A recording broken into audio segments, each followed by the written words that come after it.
my phone. Did you just use ratchet? I don't know if I used it right, but Yeah, no, I mean, maybe. I don't know these things. Let's see. Am I gonna? wow, that was hot.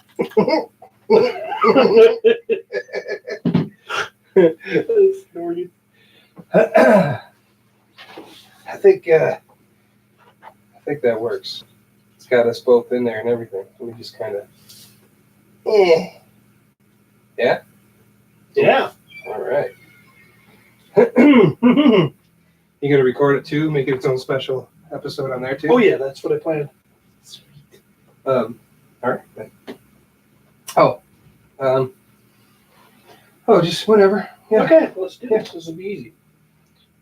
You think I don't know how to do this anymore? I forgot some few days ago. All right, Footsie.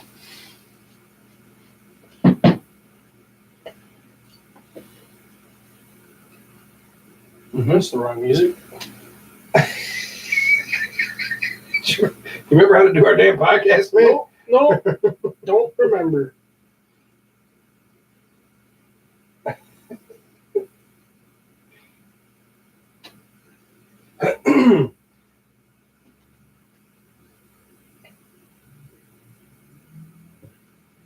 There. I did it.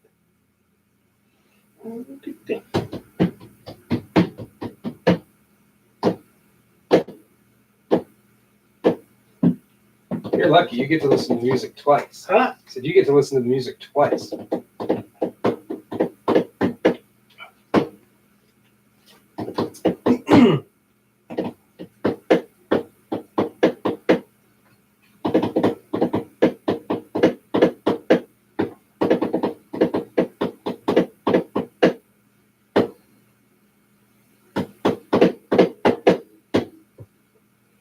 Podcasters of the universe, Patreon supporters. Hey. We told you we'd do something someday, Someday, right? other than doing our live streaming. Which we weren't able to do last week. Yeah, it was Or kind of a last pain. episode. It's kind of a pain. So we're going to do a little thing for you. You didn't ask for it, but you're going to get it. And that is me and Jeremy talking about a Filmation episode while it plays. Yeah, it's called commentary. Yeah, it's probably gonna add nothing to it. We're gonna comment, and I'm Harry. There you go. Yeah, and you have nice hair. Thank you. Yeah, It's a little out of sorts today. yeah, a little disheveled. Looks It like is. you might have been sleeping. I was. Totally. All right. So, I picked the episode, He did. I'm unaware of what it is at this point. and I'm going to start it right now. Okay. Oh, it's such good music. It's coming. All right. All right. You know, it doesn't matter how many times I see this intro right here. Like, it still takes me back to being like 5 years old. Oh, yeah. Seeing that logo come down and hit you in the face. And John Irwin's voice, you know, it's something that is so ingrained in me that, you know, and the worst, maybe the best part too, is that he'll never come out and meet people. So like, it's always going to be this big mystery. Like, it's just this guy. Like, there's pictures of him somewhere, and there's like a little bit of video on the documentary, but yeah. There's something that's actually soothing about his voice. yeah. It like makes me feel innocent and a kid again, and it just it's just cool. Yeah, just got a nice voice. Good for you, John. Okay, the episode Valley of Power, written by Douglas Booth, directed by Lee Zukor. Or Zukor. One of my favorite episodes here. This music is dreamy. It's kind of freaky. It's very mystic. It's very fantastical. It makes you realize. So is this back? Look at this background. There's mountains and everything. We should have done this differently. How's that? We should have had a start everything and told people what What episode it was, so they could yeah. watch along. Yeah. Yeah. That giant bird must be the mother road that guards the valley against. Oh, that's intruders. definitely Just as the legend says. Oppenheimer. Oh yeah. Sounds like just a tone off of Man at Arms. Yes. I'll teach the little monster to obey my every command, and when it grows, His it eyes are reaches you. creepy. I know, that's why I like him. That's why I want that figure. I want a figure of him. His eyes are black. All the Infernia. Like the whites of his eyes are black. Yeah, the whites of his eyes are black. It's just so evil looking. Got a big nest. I just think it's cool. He's gonna go backpacking. So he wears his furry shorts, thighs out. Skies out, eyes out. Yep. Same with Tila here, who's looking pretty hot. Adam with his big bosom.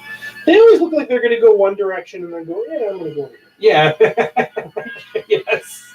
The Cringer's classic walk up, look both ways, keep going.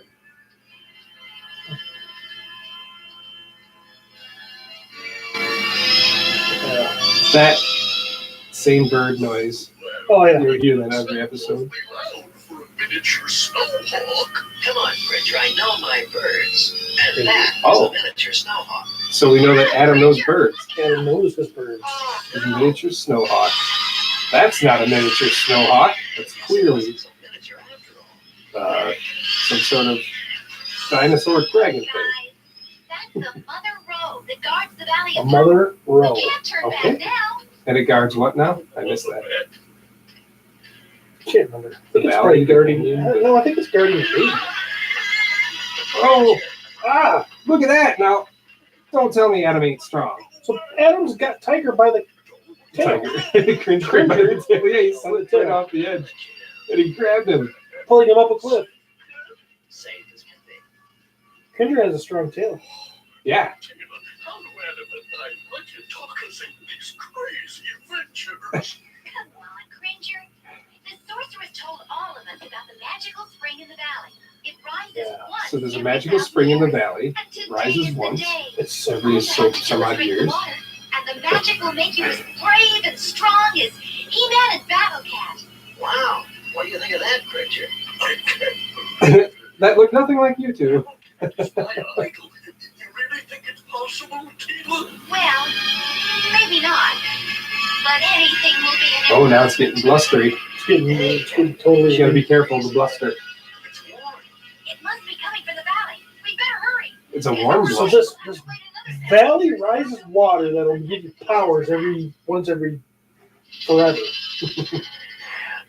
Finally made it. Rope and Steal the egg of the mother. Xanadus is climbing up into this giant Galaxy. bird's nest. Bigger than I thought. God, that egg is massive. Better get out of here before the mother returns. It's stealing. It sounds like Man at Arms. Yeah, It really well, yeah. does. Every now and then again, it goes into like in between Man at Arms and Skeletor, Yeah. but it's very heavily Man at Arms Plus, most of of the course, time. the magic water's invisible as well. Give me a break. The water only comes up And the once water every is not 1,000 there. years. But the sorceress couldn't tell me the exact minute. Better happen soon. And we hear the mother coming back. The mother row. Is that what it was? Mother row checking on its baby, Yep. which is gone. Looks kind of like a We pterodactyl. haven't done anything to that bird, so why should she bother us? See, there's a long neck. It still does it along that. Oh, she's pissed now. Done anything against the mother road. But try telling that to her. Yep. No. She's blaming Adam, Tila. She's after me. Oh, nope. Someone else is in trouble too. Get down. She's chasing Danis. Oh! Oh! That was like a soccer move. She tripped the Yeah, guy. she tripped him. But she like ran and just like rolled and tripped him. My name's Tila, and my friends are Adam and Cringer. So And I'm Donovan.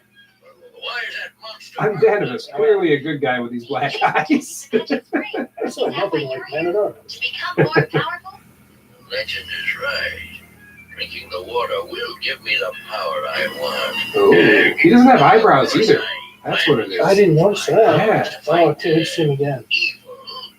But just where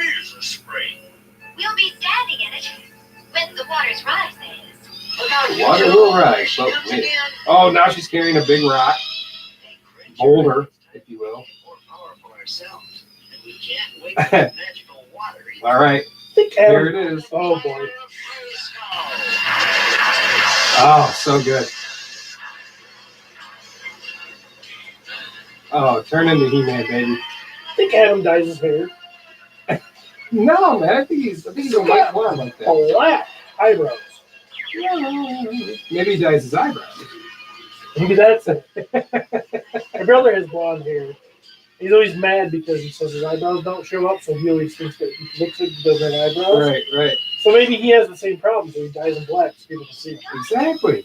And then Yeah. You're right, Here's got- Danis yeah, doesn't have he's eyebrows. got the Marilyn Manson look going. What's in that knapsack? What's in that knapsack? No, he just Oh, runs he away. just runs. That's, yeah. I'm not telling you. I was noticed I run just like everybody else. Yeah. He-Man, Battlecat, you sure came at the right time. That monster How does he know that? If they, I tried to- Everybody knows. everybody knows who He-Man and Battlecat are. Heck yes. I would think. I mean, We're right behind maybe He-Man, but Battlecat. you. Philip. They might be. They might. Call Everybody it the knows cat. He-Man rides around on Battlecat and it's a green tiger with a red saddle. All I right. mean, I think that's common. Well, but will they know his name? Oh, I think so. All right. Oh man, Tila is in the nest. You should be comfortable there. That's where Man of M's found her. Right, exactly. The magical waters are ready to rise. Okay, the magical waters are rising. Tila knows this. This is why this is one of my favorite episodes. We're dealing with basically a pterodactyl, a missing baby, a bad guy, and mystical water that's coming up from the valley that's going to give people powers. How much cool shit did they pack into this episode? And oh, just drink that water. And there goes the egg, just floating Yeah, away. yeah, but watch what happens to the egg because of the magical power. Power is more than enough for me. No wonder the Mother Row is mad. Databus has stolen her egg. The mother sees it now. She's going down. Look at Hannibus is glowing.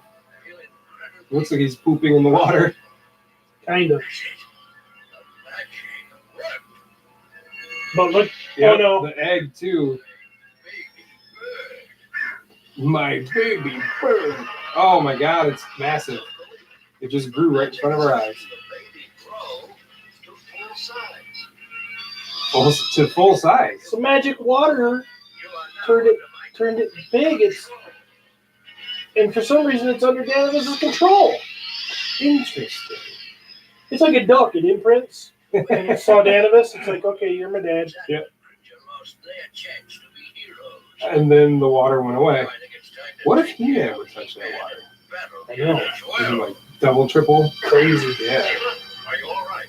I don't think that could work. The way he's sitting on Battlecat up at that nest. I think we better get out of here as well. Oh! Danibus, how dare you? This calls for some fancy fun. Watch this. He-Man. Bam, that is awesome. Yeah, okay, the bird had He-Man and he just kicked right through a mountaintop. Yeah. It's a real kick. It's a real kick. Yeah, He-Man was so witty. He was. They're dropping He-Man, but, you know. He's fine. He can land perfectly. The skies fly off to now. Come on, you can hear him. This is, without, Oh. watch this. 2 feathers fell off from the bird. Oh, there was a reason why we saw that. Oh, He-Man caught the edge of the cliff. He's just barely hanging. I got only one chance. Sure enough, he couldn't just slide down. He-Man is falling with 2 giant feathers, or 1 giant feather in each hand. And his feet are like up in the air. He's gonna land on his buttons. But watch. I mean, come on. He-Man can fly. He's flying with 2 feathers. Tila is really excited about it. I know this episode has so much weight. She's like thoroughly impressed. Wouldn't you be? Bro, you can fly. Eddie, dude, he flew Like- up. Yeah, he gained altitude Yeah. and landed back in the nest. It was fun, Battlecat, but but I wouldn't advise anyone to try it unless they were born with wings. Oh, see, there was a lesson there. Don't you try it unless you were born with wings. Good. Fool. You've only made a temporary escape. But the royal palace of Eternia is doomed. He's got the Skeletor laugh, but it's like, Lord. And the arms of the troops are all out of maneuvers. He-Man's face is Which funny there. leaves Orko at the What? palace all I alone. think when he's up close, that certain look when he's up close is kind of funky. I think there's side profiles that look funky. Yeah. See if you can He find looks out good what's there. going on. I can understand what she's saying. Oh, Battle Cat can And she can understand me too. understand birds. See what this episode He is, just goes, is, "How, how?" is amazing. Well, Dynamis took her baby. She wants her baby back, and I told her we'd She help. wants her baby In back. that case, Tila, you hit See, your He-Man right looks funny there. with the Doesn't that palace. look weird? I don't know. I'm used to seeing them. I mean, they use that shot all the I time. know. Leave until we know they're Look at over. these eyes. We'll meet you in the palace. just get there as fast as you can. She's a little demanding. Oh yeah, Tila Like, is. he's obviously saved her ass many times. Yeah, like just calm down, Tila. The whole royal family will follow me.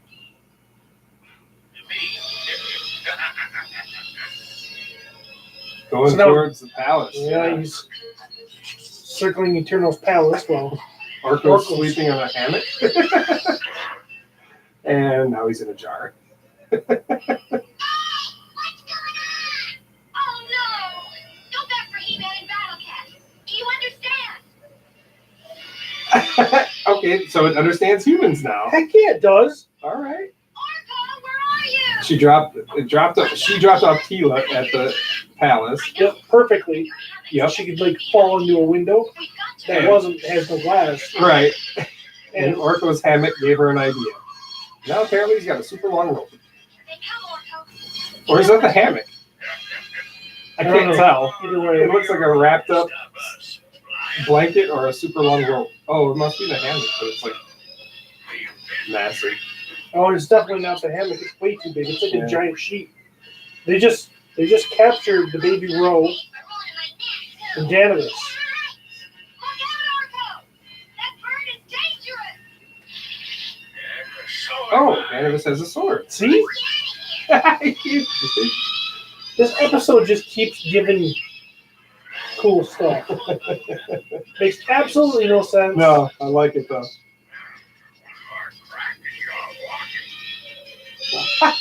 All right, you can give crap back to He-Man. I like that. They're buddies. They're Yeah, yeah. they're best friends. They give each other crap. Tila sent her back to give us a lift. Now this is so cool. I was fast enough either. Battle Cat's riding it too. Yeah, they're all riding the back of the mother row.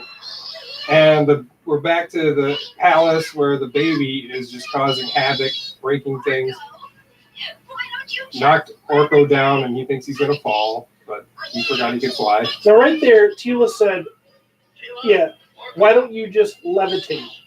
That is, without a doubt, when I the first time I ever heard the word levitate, and I remember going to ask my mom what it meant. Really? provides a distraction, Wow. but you get away. See, I don't remember this from being a kid. Oh, I remember this episode. Hardcore. I don't know how you remember something hardcore, but stay and help me? Next time, Orko. now the sorceress comes into the mix. Oh, she's watching on her magic mirror the whole situation. I must think. An antidote for that baby Roe. One She's gotta come up with an return it to antidote. its mother as it should be. For that baby row. As for that evil She just has potion jars? When did this happen? Well, she's a sorceress. I Man. can also create potions. I think she's done that before. Has she? Because I this think is like so. she's a chemist now. It's magic. It's a potion, like I a, suppose, the but like in opposite of- beers. It's I would assume she'd have like cool skull jars or something. I don't know. she's not a witch. Oh, but it's Castle Grayskull. That's true. Oh, there goes Orko falling through the Castle Grayskull window. It's the second time someone fell through a window that doesn't have glass. Yep. Orko. Uh-oh. Oh, this is the other thing. The potion fell on Orko's head. Tila's very surprised. Orko was only splashing a bit of the antidote I had prepared for you. Oh, and don't worry about Donovus. The effects of the water will wear off any moment now. Just So- like Orko will recover. So Orko is like a child now, like a yes, baby. he's a baby. Come on, Orko. Oh, now he's good. It only happened for a second. Yep, but we So- baby Orko. But we learned in this time that Danavis is going to be normal human back power again. Yeah, pretty quick. Or better words that would articulate what I had to say there. Oh! Battle Cat's now hanging. Look out, Battle Cat! Oh, he picked up Battle Cat. The bird did by his gut. Or no, by his backpack there. His backpack. His saddle. To call in reinforcements. What are those two up to now? The There whistle, it is. the whistle for the Wii Raider. He-Man's special whistle. Can anybody whistle for a Wind Raider? Sounds like a story. Whistle for the Wind Raider. Wind Raider.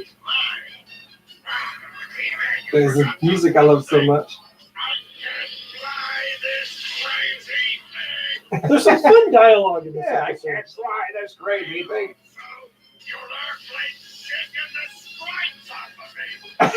See? That's some good Battle Cat there. I like It is, that. it is. Little personality. All right, Mr. No Eyebrows. He-Man's gonna take care of you. And he whistles again. And here comes the Wind Raider. Picks him up. Him and Danavis up. But he left Danavis just on the hood.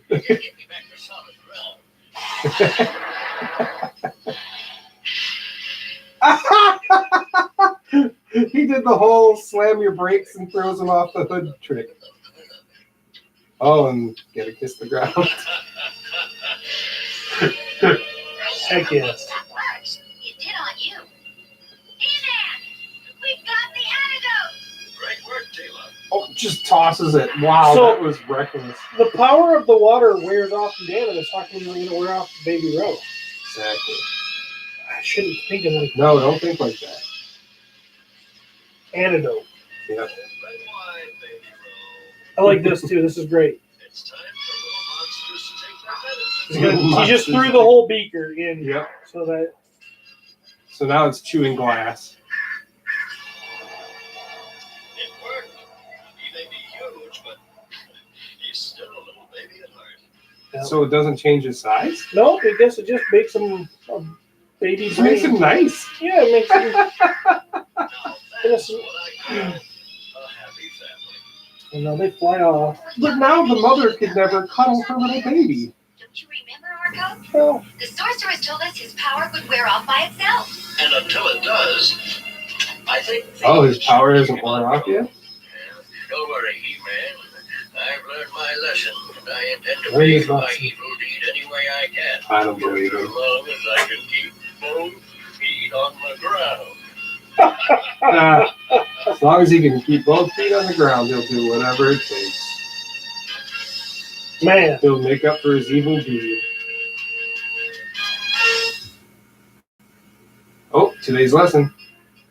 It sure is nice to spend a day in the woods. Nature offers us much to enjoy. Yeah. I Unfortunately, don't know how some people this is do coming things which over are through the mic. visible life in the forest. Ian's talking about nature trail rocking. By taking the mother rose egg, he upset the natural order. Not to take a Don't upset the natural order. don't take a bird's Enjoy egg. yourself, but be sure to leave things just as you found them. Yeah, enjoy yourself and leave them just how you found them. And that's why I've never stolen a bird egg. So- I've never sold a bird egg. No, it was definitely because of, yeah, buddy. In fact, there was some robins that made a nest on my door last year. Yes. And I let them hatch, and I didn't upset the nature of things. And they survived as far as I can tell. And I'd like to think it's all because of He-Man. Yes. He-Man saves the day again. So, anyways, hopefully you enjoyed that. And I did. It was nice watching an episode before we started. totally. Now we're going to record a real episode. Yeah. Hopefully you guys enjoy that. Next time we do that, we'll do it a little better. We'll tell you the episode beforehand, so you can sync up and watch it with us if you want. You still could. Yeah, we pull can it still off. put the name in the title and Yeah. stuff like that. So We'll be good. yeah, we'll be good. All right. Time where it starts and whatnot. So yeah. Patreon supporters, thanks for supporting us. Thank you. We love you. We love you for it. And yeah, we'll see you around the universe. Perfect. Not too bad. Not too bad. Who's watching this? Any commentary? There was somebody watching for a minute. We got a notification here on the old Patreon, and I wonder who it was or what it was. What, Gary? What did I just walk into? Gary? That's what he said. Rickleman? Yeah. All right. I'm going to have to put that down.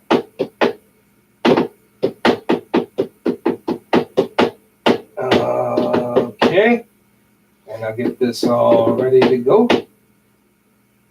You ready to just go right into the next one? If you want to, we have to. Well, you have to end that one, right? Yeah, but I mean, do we need to stop? Yeah. Or do we just go? No, we could probably just go into it if you want. 47. 47.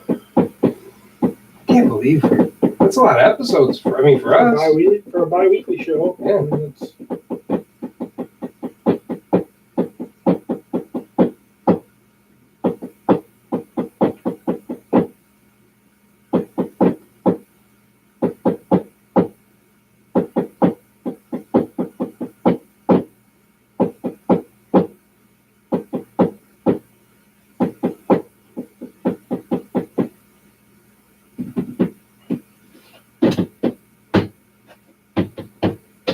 I have a random. Okay. I think we can just try to pull it out of our ass on the Do it on the spot. fly? Yeah. We're both pretty familiar. I think we could.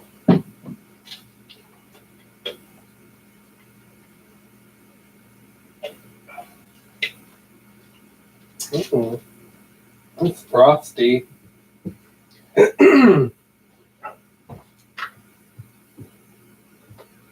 I coming through okay through here?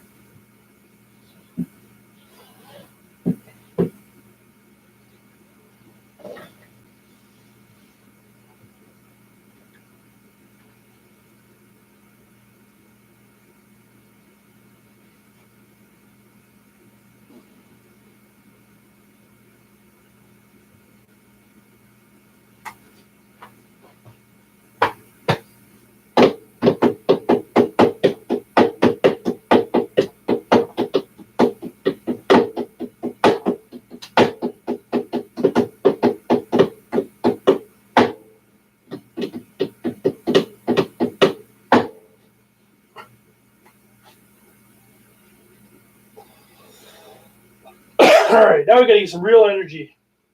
Yes. Pumped up. Just push-ups.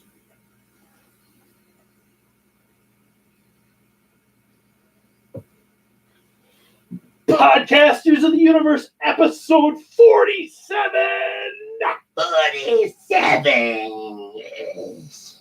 Yes. 47. 47. 47 episodes of the Podcasters of the Universe. Why, it seems like only yesterday me and Jeremy stumbled into this recording studio, looking at each other like, are we going to be able to pull this off? Are we going to do this? Are we going to be able to commit? Are we going to be able to keep coming back week after bi-weekly? And Are we gonna like each other? Is this relationship gonna bloom or will it wither away? and I think it's pretty evident. There was some blooming going on. It's bloombastic. Anytime we say something goofy like that, I'm like, oh, Travis is gonna give us some. Oh yeah, you know. But that's just, you know. It's the nature of this show. It is. It is. This show is a love affair. It's a love affair with He-Man. It's a love affair with our fans. It's a love affair with our Patreon. And it's a love affair between me and Jeremy. That's for just all sure. there is. For sure. That's all there is to it. There's just love. Lots of love to go around. How you been, man? I've been good. I've been super busy, but it's all been good. Yeah, I mean, you seem pretty perky, pretty happy. Yeah. So it must not be too terrible, you know. Being busy isn't always a bad thing. It's just it really is nice when you can just kind of kick back and do whatever you want, you know. Even if what that is nothing, you know. Yeah. But I'm kind of on that same boat. Yeah. I'm just constantly going, work and then something to do after work. Work and then something to do after work. Yeah. I'll tell you. And then summer's coming. Summer's on the rise. And right around it's here, but it doesn't feel like it's here. We've had like 1 or 2 days where it felt like summer. This has been for those of you who don't live in Michigan, which is most of you listening. Michigan is not acting like it should for this time of year. It's very unsummery. Yes, it's very. It's very rainy. Yep, rainy, gloomy, colder. cold. Like last night, there was a wind that whipped through, and it was just. I mean, my nips were hard, man. Were they? Yeah, it felt like a fall evening rather than a nice summer. And this is usually we're at the end. We're almost at the end of June.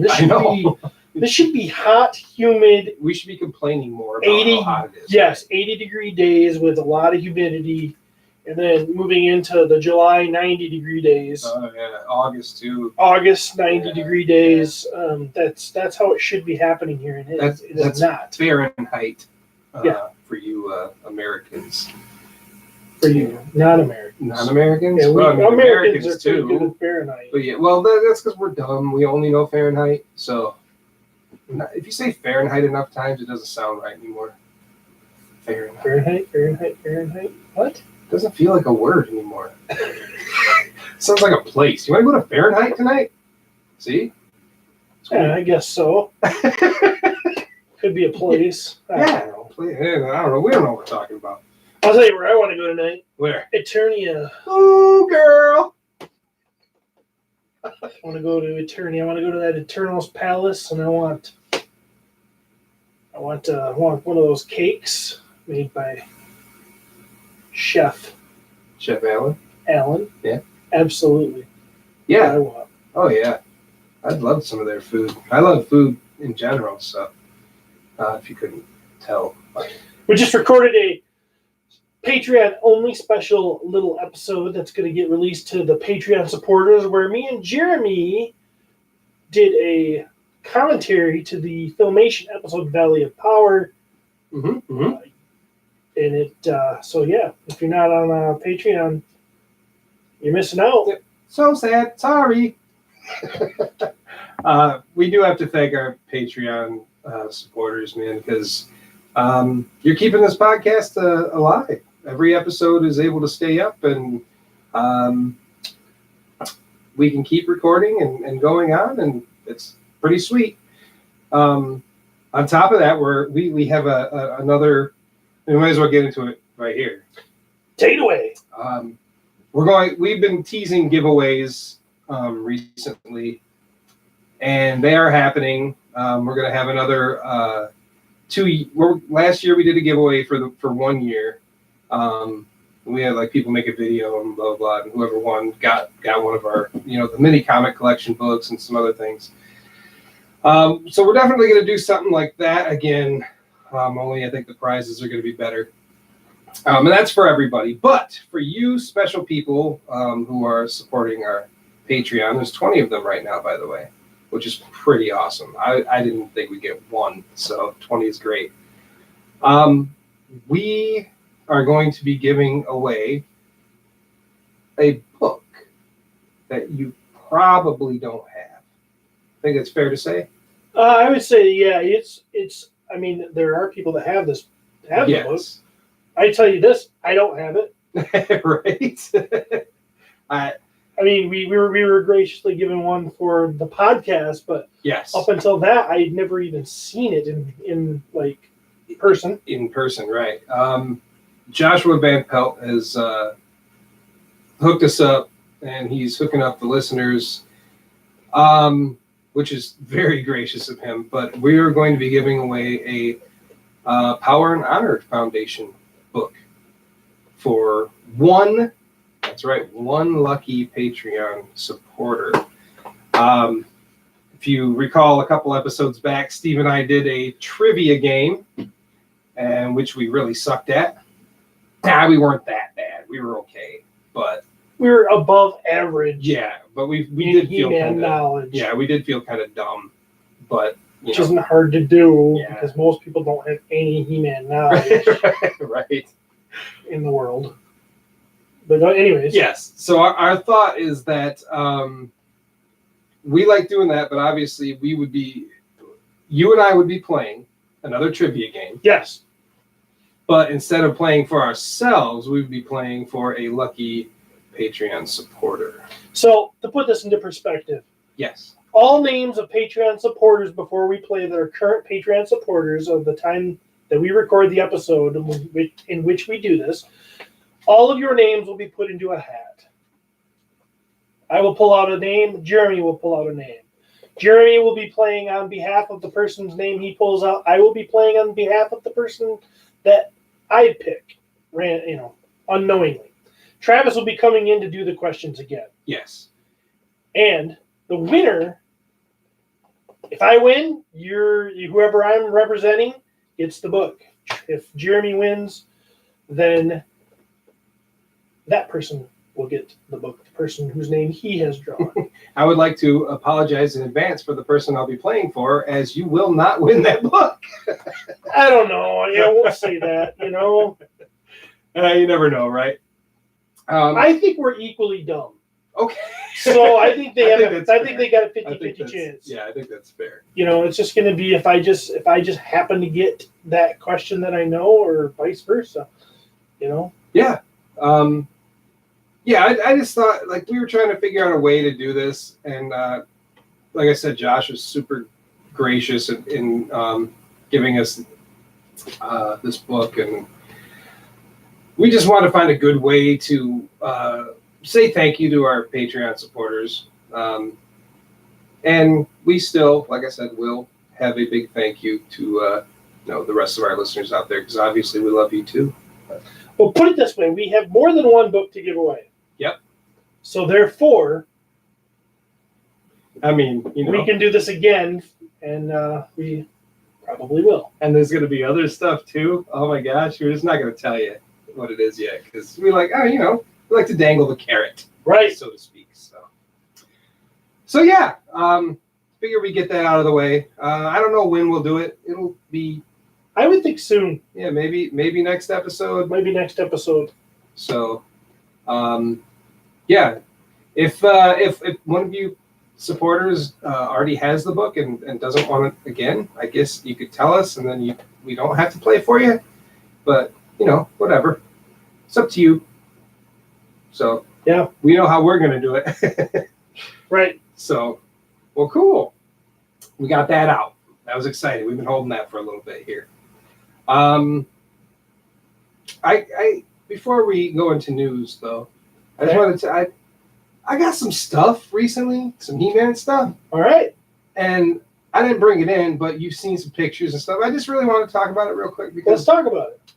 because all right, I wasn't a reaction supporter, okay? Not that I don't support the fact that they exist, but I wasn't purchasing them. Right. I got a Scare Glow because that's awesome. It glows in the dark and whatever. It's Scare Glow. Skeletons are sweet. And I've been talking to this dude, Guillermo, and he's kind of been breaking me down little by little. And recently he sent me, I told him about the figures that were the blind box ones that just kind of came out. Right. And they were rehashes of old other figures that have been out, but they're painted differently, and he didn't know they were painted differently. And I brought that to his attention, and he's a completist. Right. So because of that, he had to buy all of them. But in doing so, he ended up with 8 doubles. Ooh, That's I how it see where works. this is going.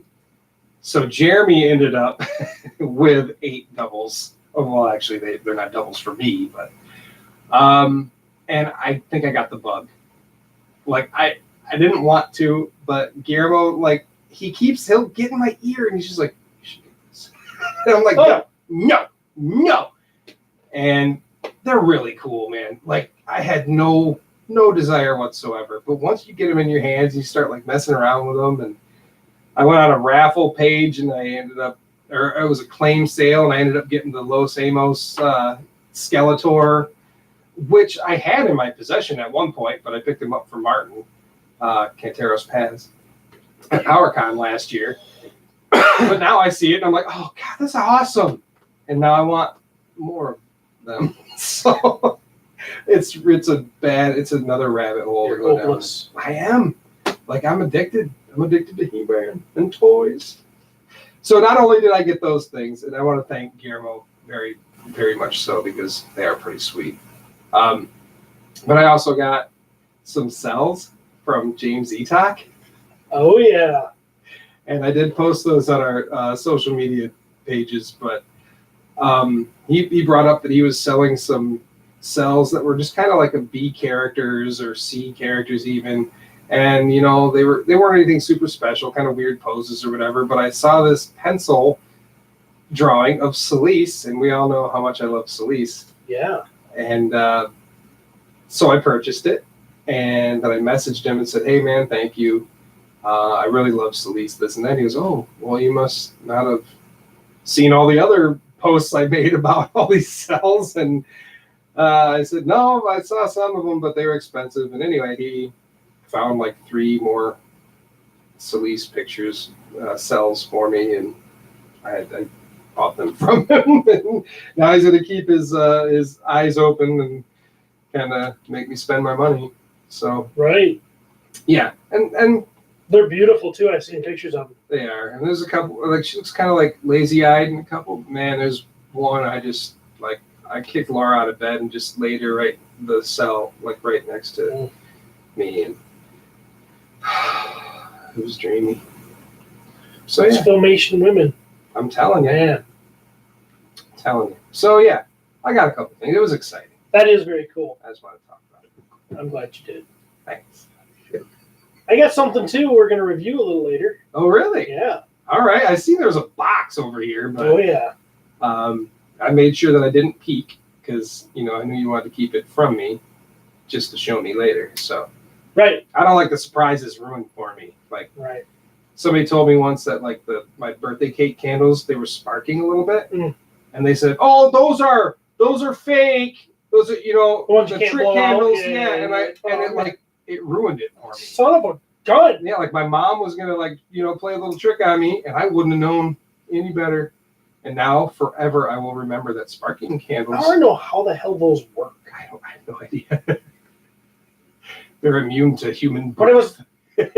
when I was little, I just thought they were magic, but They are. That's what it is. It's Wow. magic. Yeah. Anyway, that jerk. So yeah. all right. All right. Well, congratulations, Guillermo Olivo, for giving Jeremy a new addiction. Like I need it. He tried to wear me down. It never worked. Dude, those Horde figures are coming out now too. Yeah, those are cool. And I love the Horde, so I'm like, damn it. Yeah, we'll see what happens. All right. Is it time for the news then? It is time for the news.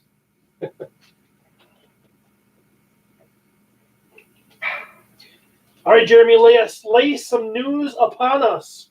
I will do so. So a while back when we talked to Nate, I had brought up those little figures, the Warlords of War Battle Tribes little figures. They're interchangeable and stuff. Well, they're going to have a 2019 PowerCon exclusive. I saw this. So there's actually 2 of them. The first one isn't really Masters related, but I'll tell you about it anyway. The first exclusive from the pages of Colt, Noble, and the Mega Lords is Tim Seeley's War Man. Warman will come with a standard body, 4 heads, 2 cyber gauntlets, the Techno Fist and claw attachments, removable armor, knife, baton, rifle, and 2 switch pins, 24 parts total. And these things are super swappable. They always come with many pieces, different heads and all that. And they're about 3 inches tall. They're little guys. But here's the one I'm excited about, and I already ordered. The second exclusive is the Mega DX Neo Adventurer, combining parts from the Warlords of War Clawburst set and the original Battle Tribe set. Neo Adventurer comes with standard body, 5 heads, 2 cyber gauntlets, the Techno Fist and claw attachments, removable armor, knife, baton, rifle, 2 switch pins, barbarian harness, sword, shield, hatchet, and mace, a total of 30 parts, and it looks like New Adventures He-Man. I love that they did this Neo thing, because it sounds like Neo Adventure. That's what they're doing, that right? Never crossed my mind. Gotta be it, right? You think so? Neo Adventure. DX Neo Adventure. Oh my god, it is. Yes. My head just blew all over the wall. That's great. That's sweet. I never even thought of that. I guess I kind of had to say it. So Warman is going for $18, and Mega DX Neo Adventurer is $22. The pre-order opened. I don't know when it opened, but it did open, and it will remain open through the 26th, which is actually tomorrow. So if this gets out on Wednesday, this episode, then that'll be the last day. Yeah. So PowerCon attendees will be able to pick their orders up first at the show. Non-attendee orders will ship by August 25th. So I'm going to pick mine up at the show. Well, that'd be a good idea since we're going to be there. Exactly. I don't got to pay shipping. Plus, I'll get it before it will be sent out to non-attendees. So that should be fun. Yeah, right over there. Perfectly fine. All right. So you can get those at Manor Monsters Studios. That's Monsters Studios, Man or Monsters Studios. .limitedrun.com. Also, this comes from He-Man.org. She-Ra, the title character from the DreamWorks /Netflix animated series She-Ra and the Princesses of Power, is now a meet and greet character at Universal's Island of Adventure theme park in Orlando, Florida. Social media lit up on Sunday, June 23rd, after Universal Orlando Resort and Orlando Informer announced She-Ra's debut. Soon after, fans were posting pictures of themselves with She-Ra, who is character performer Jillian Gizzi, Gizzi, in the Lost Continent section of the park. Later in the day, she posted the following message to her Instagram page, and it says, everyone has that one thing they're weird about. I've always had an insecurity about my height. It's really incredible to see things that promote your insecurities in a positive and strong way. This is She-Ra. She's tall and a warrior. Gothic Betty, Angela on Instagram, came up with She-Ra's makeup look. She credits Kat, I don't know these names, Kat Chimento for doing the makeup in the photo that she provided to He-Man.org. And according to Michael Aiello, Senior Director of Entertainment and Creative Development for Universal Orlando Resort, She-Ra's costume was designed in-house and approved by DreamWorks. When asked, Universal Orlando Resort had no information to provide on how long She-Ra would be staying on at Islands of Adventure.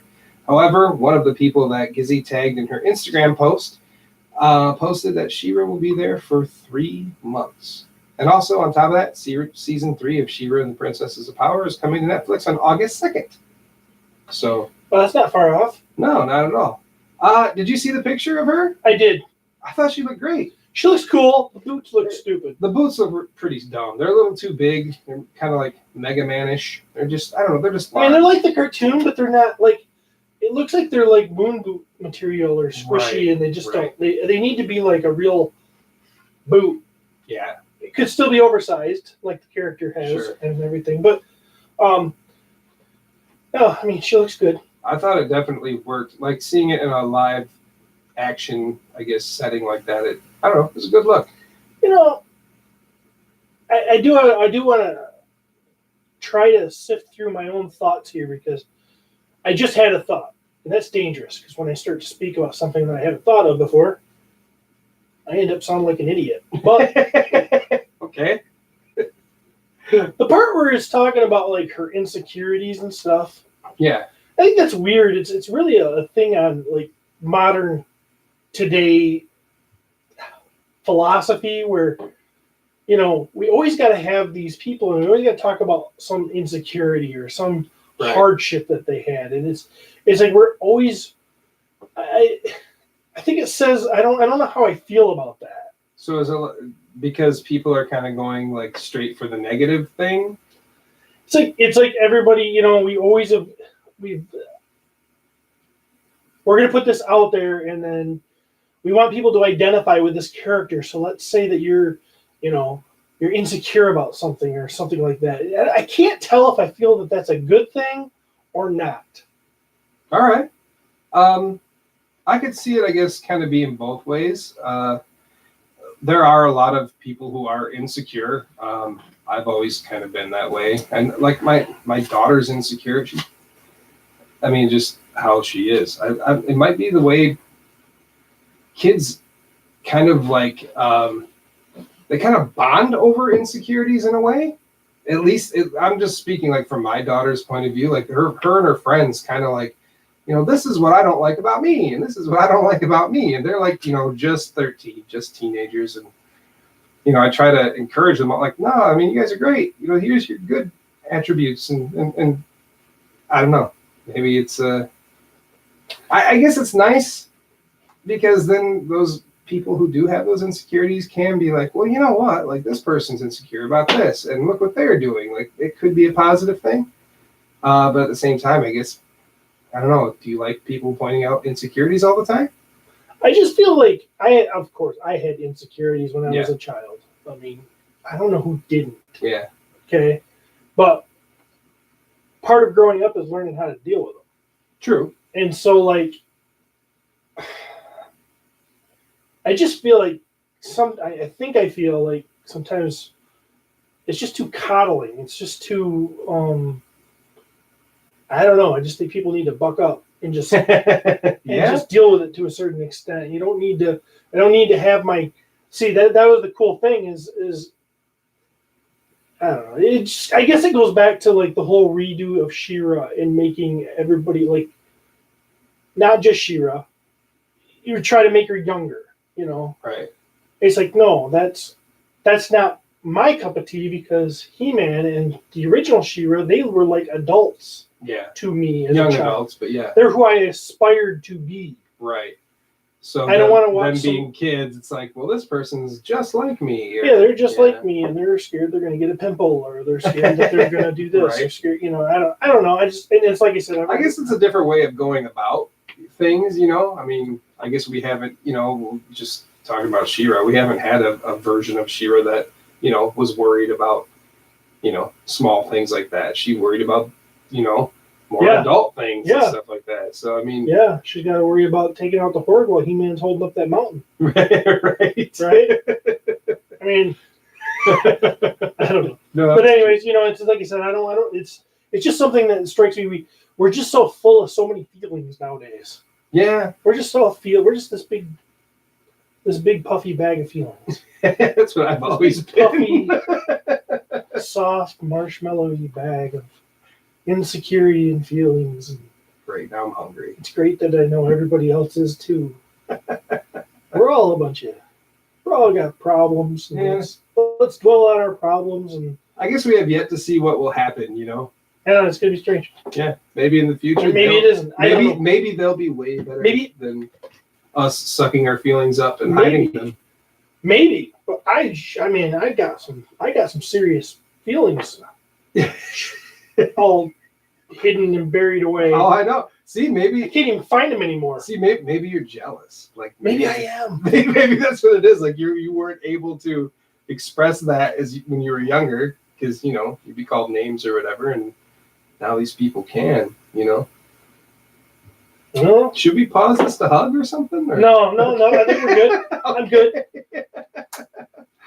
So I think that's pretty cool. That's definitely it's definitely putting something related to Masters of the Universe in people's faces. So I mean, I don't know. All this is kind of ramping up, and I kind of dig it. So No, I do like that. I think it's really cool. If there is a character representing She-Ra at that park, I do think it's cool. absolutely.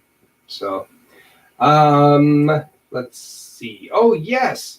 Last November, we learned that Little Golden Book would be releasing 2 children's books for He-Man and She-Ra in July 2019. Now, thanks to Apple Books, we get a first look at some of the interior pages, which I did do, and they look really cool. They're very Filmation-y. They do. I like it. In kind of that sort of painted, kid-like style that Golden Books do. We have He-Man, the most powerful man in the universe, returns in a classic Little Golden Book. Journey to Eternia to meet He-Man, the most powerful man in the universe. This Little Golden Book, based on the original He-Man toy line and TV series, introduces He-Man and all his heroic friends as they battle the evil wizard known as Skeletor. Children ages 2 to 5 and fans of the classic 80s series will love this fun-filled Little Golden Book. You ever think of Skeletor as a wizard? I would never have been like, he's a wizard. I've been like, he's an evil sorcerer. Yeah. Yeah, Alright. evil sorcerer definitely is more of a ring to it, but wizard works, I guess. I always felt like wizard was like a good thing. Oh, I Maybe think about they say evil wizard. Yeah, that's true. Yeah. I don't know what I'm talking about. Sure you do. She-Ra, Princess of Power returns in a classic Little Golden Book. Meet She-Ra, Princess of Power. This Little Golden Book, based on the original She-Ra TV series, tells the story of He-Man's twin sister, Princess Adora, and how she became the mighty She-Ra. Children ages 2 to 5 who are fans of the new She-Ra series on Netflix will love this, as will anyone who grew up watching the original show. So, there you go. If I see those, I'll buy them. Definitely. You can pre-order them right now on Amazon. But That's cool. I'm hoping we'll find them like at Walmart. Or, Yeah, I want to see them on the shelf. Yes. That'd be cool. Take a picture of it, show people. Like, look, yeah. I'm going to read it to my granddaughter. It's going to be sweet. Perfect. You do have, yeah. I know, yeah. Got to look. See, My kids are too old now. yeah. You got to have grandkids. Well, I mean, give yourself a few more years. I really don't need that now. No, that'd be bad. Nope. No. My oldest is 15. Don't. Yeah, okay. Next, or the last thing I have here, this is from Mattel on Twitter, and it was a little picture. It looked like a rooted hair sort of figure with a sword. It said, with her shape-shifting sword in hand, there's nothing the Princess of Power can't handle. A surprise from Etheria is coming to San Diego Comic-Con. Follow hashtag ShiraXMattel for updates. That's interesting. Yeah, so I think they're going to the figure game. Do you think this is going to be DreamWorks She-Ra? Definitely, yeah, for sure. That's what's going on right now. So, but Well, about time. about time, yeah. I mean, they're already almost on the 3rd season. Yeah. Granted, it's not like being released yearly. It's every few months or whatever. But still, I mean, when did Super 7 put out those other She-Ra figures? It was a while back. By the launch. It was right Yeah. around the time they launched the cartoon, if I remember right. Mhm. Might have even been slightly before. I can't remember. Yeah. So Well, that's pretty cool. about time. Get them toys out there. Yep, for sure. Go to PowerCon, everybody. Just got to remind you, we're going to be there. We want to meet up with you. So, I guess that moves us on to random ideas. Random ideas. And you're going to spring something on me. Yeah, I haven't even really thought about it myself. This was like posted today. It was a regular question. I said, no way, Jim Bagtaz. I'm making that a random idea. All right. Random ideas, courtesy of Jim Bagtaz. We will try to do our best at this. I have no idea. I typically do not read the stuff that Jeremy brings to this show because I like to just, I just drop it on you. yeah. Boom.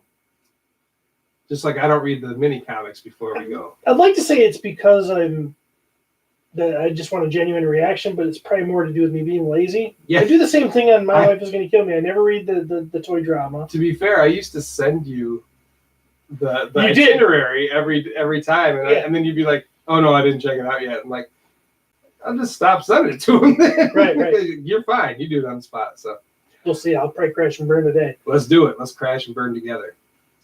Scenario: Okay. Eternia has now been transposed into the world of Stranger Things. What? Which characters are now represented by Masters of the Universe characters? That's hard. I know, I'm sprung right on the spot. You have watched Stranger Things. Oh, absolutely. Season 3 is coming out very soon. Total throwback to old horror and 80s stuff and kid, like Goonies, like the little kid buddies running around and stuff, and cool creatures and stuff. So, yeah. How do we do this? We got to think of some characters. There's some obvious ones. Let's see. I'll make sure I have some. That way I don't forget some names here. I'm going to look this up. All right. Well. So we have, obviously, 11 Yeah, 11 is kind of the Star Child. this, yeah, like the I wouldn't say she's the main character, but the Star Child. Wow, I didn't think about that. Is that who you're choosing? I don't know. It just popped into my head. The Star Child. It kind of fits.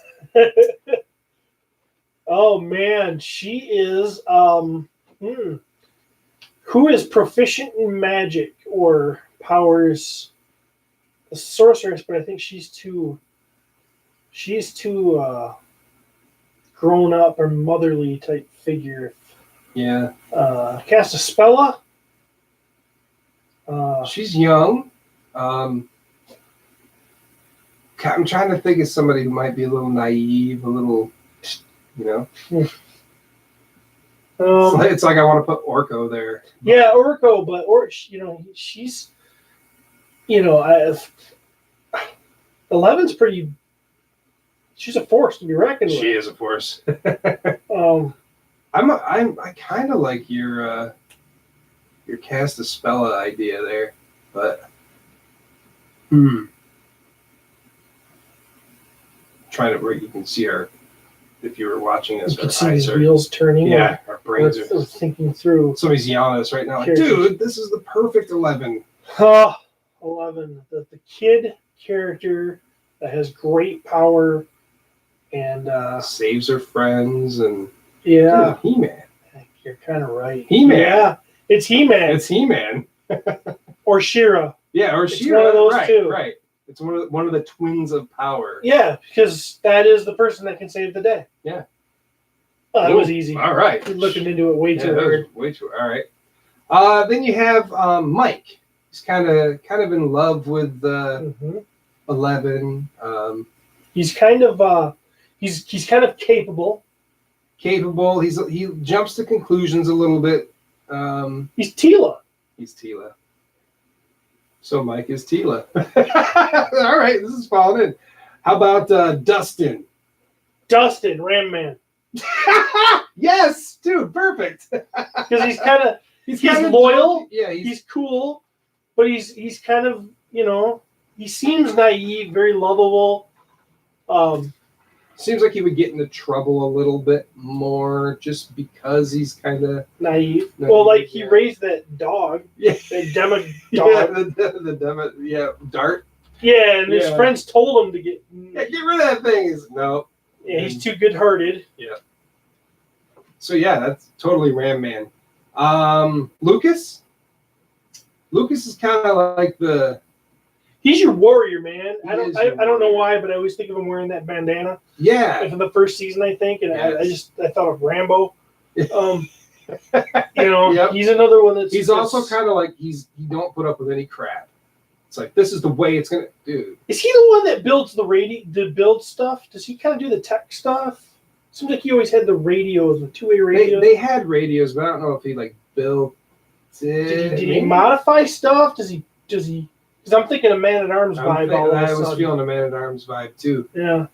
I think regardless, he I mean, they're all kind of into like the technological side of things. You know, they're very sciencey. But I think Lucas is kind of a man-at-arms situation. Yeah, that works. Gets a little angry and upset if people don't, do the right thing, and kind of works with logic. But Yeah, he's kind of the ones that's always saying, isn't he the one that wasn't two of them fighting and he was like, come on, just you guys got to be buddies, or it was him and Mike was fighting, wasn't him it? and Mike were fighting. Yeah, that's wrong. That was Dustin that was trying to pull It's them like back you guys together. need to shake hands. Yeah. Yeah. I'm still saying man at arms. Yeah, I'm in. Will? Will is the good-hearted damsel in distress almost, even though he's a boy. Yeah, pretty much. He's always the one that. He's got, especially after he got saved. I mean, he still has issues. He's kind of has a tie to the upside down and the creatures there. He was possessed.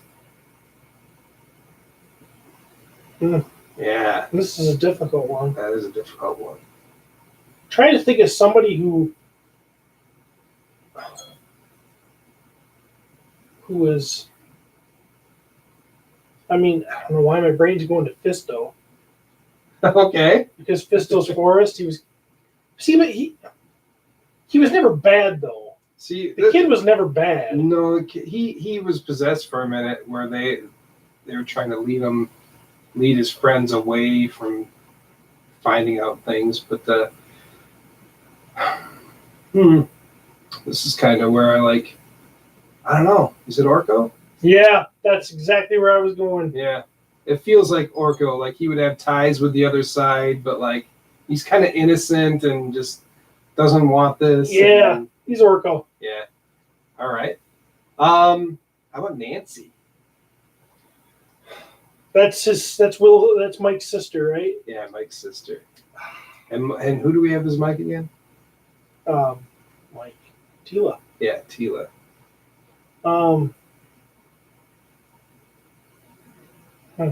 She's kind of a warrior, but she's kind of a badass. I mean, she definitely ended up being kind of badassy.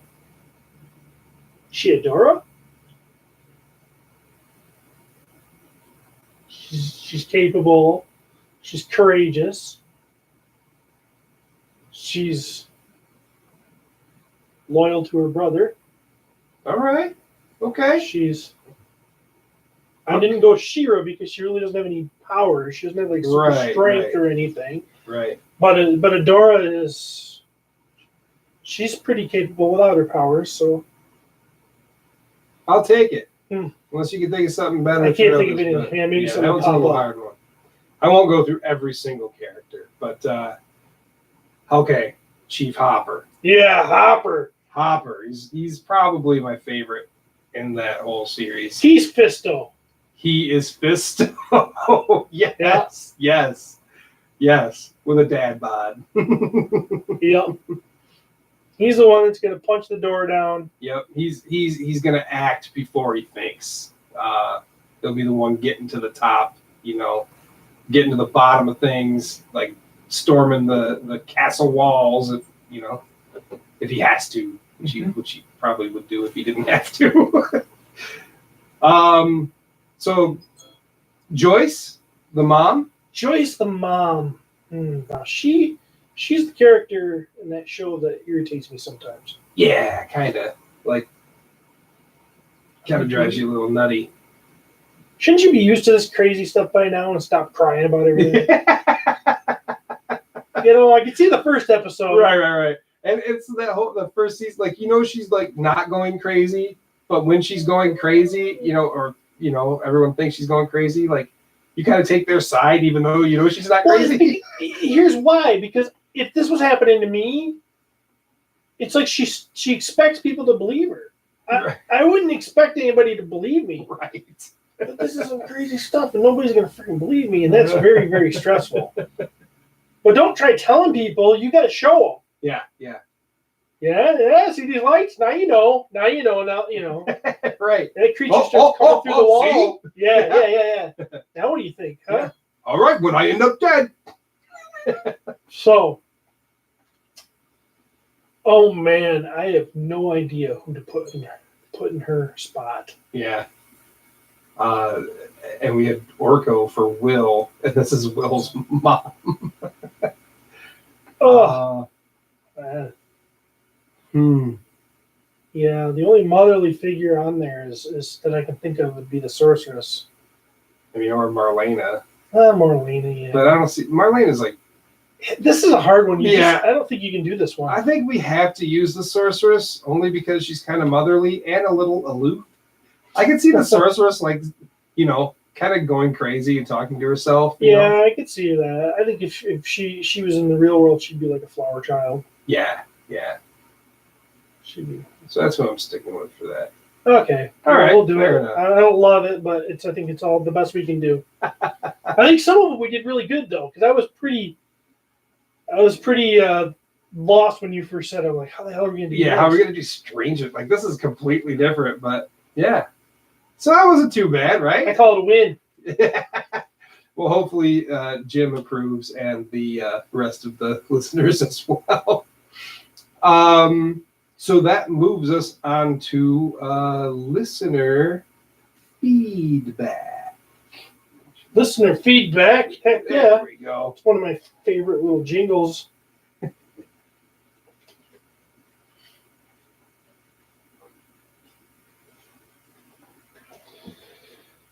Listener feedback. Let's rip through this and get to my toy review. All right. So Mark Allen says, random question. In all my years of looking, I've never found a toy commercial featuring Merman. You should see the look on Steve's face. Patreon supporters, look at Steve's face. He was heavily featured in the original mini comics. Do we know if there was ever a North American commercial advertising him? Did you research this? I didn't at all. But here's what I'm going to do. I am right here on YouTube. I'm going to put Masters of the Universe toy commercial Merman. And I'm going to look. There are 20 minutes of commercials here that we could... Wait, here it is. There is one, just in the picture here, for He-Man Masters of the Universe, Dragon Walker toy commercial. We're going to have to watch it. So- we're going to have to watch this. Yeah, I can see it. Dragon Walker battle over He-Man and Skeletor and Merman each soul set. Yep, Merman. Batteries not included. Oh, Dragon Walker.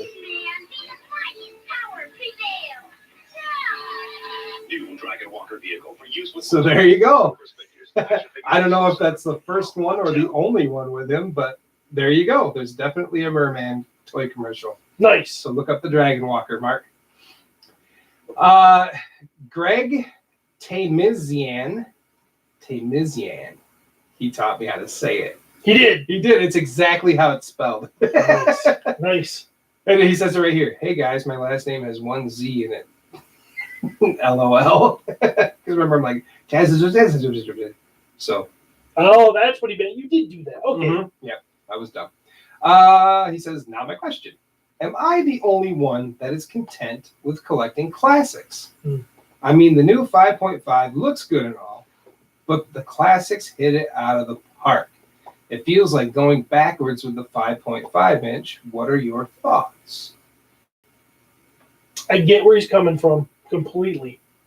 As far as like hitting the peak of action figuredom, like the highest point, classics are there. And not even like the Filmation version, like just straight classics. Right. Those are like the pinnacle of Masters figures. I think they will probably be the only ones that are that good for the rest of of all time. But I like everything. So when I see the 5.5 styles, I'm like, hey, that's my jam, because that's what I grew up with. And if I had to get rid of anything and just keep one thing, it would be like vintage style stuff. So that's just me personally. I think that if I had to keep anything, it might be classics. Really? Yeah. Can I have your vintage then? I just think classics is the Patreons are getting a good. If anyone's watching, is anyone on? No, not now. There were No. 2 minutes ago. Yeah, I had to undo my belt there. I was like cutting into my gut. It was not feeling good. So anyway, Yeah, I love the classics, or I love the vintage stuff. yes. I really, really do. But man, classics are just the best representation. Well, even thinking about like how Mattel may be doing kind of like that Origins line or now or whatever, Yeah. whatever rumors were. And that's really cool. Yeah. I'm in. So it almost seems like they're taking a step back, at least in Greg's eyes. You know. Oh, I totally get where he's coming from. You know, and I'm not. I am not as excited about. I really do like the new 5.5-inch figure stuff, the Filmation stuff that Super 7 is doing. I really do, but you know, like, I haven't opened my Man at Arms, Right. and I haven't opened. Is it Tila? I mean, you don't have her yet. She should That's be coming right. at some point. What else came in it? The only one. Okay, Robot He-Man and what else was there? they're sitting right downstairs. I opened all 4 of them. Yeah, they're sitting downstairs too. They're in a box. Well, that's how important they The only are. one I opened up was Hero. Okay. I didn't even open up Eldor, Oh, really? and I think Eldor is awesome. Yeah. But there's just something that I don't have this urge. Beastman.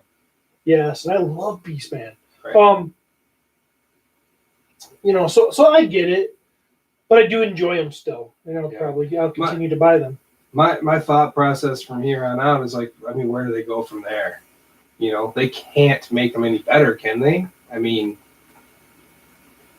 Can they make them any better than classics? yeah, that's what I'm saying. Like maybe they could make them a little more articulated or this and that, but I mean, overall, those are probably the best version of. They'll never have the best version of vintage representation as classics. Now there Right. could be a He-Man redesign, Okay. I and can they see that. could come out with, you know, they could come out with highly detailed figures that, you know, I would hope the Horsemen would have a hand in creating, Right. and you know, much like they did with the 2000X, where they pushed they pushed the design, and maybe now they could also push the articulation and stuff with them. Yeah. I could see that. I could see that being something that I would drive me absolutely insane. I don't know if everybody else is ready for it yet, but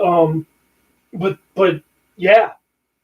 So yeah, I do think that there may be, but there'll never be that pinnacle. This is the highest form of those vintage designs as the classics. Right. I mean, maybe we'll eat our words someday, but I can't see them doing any better. No. So,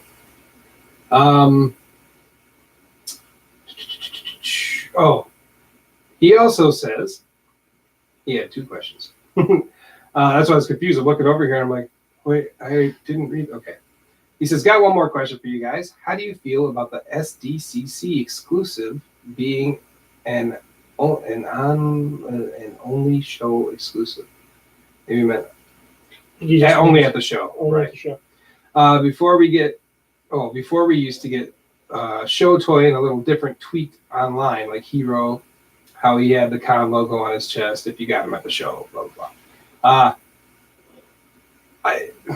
Okay, so the collector in me wants everything. The fact that I don't know if I'm gonna be able to get those 2 figures kind of upsets me, because I really do like the direction they're going with them. Because, like I said, they're kind of at the pinnacle, so they gotta go back and reach back. I like those ideas. If I don't get them, I'll be sad, but at the same time, like, I think they'll probably release them separately. At least He-Man. I am I'm not worried about it at all. Right. The only thing I'm worried about is I would like to get it because of that The packaging. packaging, yeah, you probably won't get that packaging, and I would hope they would still release that Atom as well, because I mean Origins, if that's what it is, I mean that's what I keep hearing.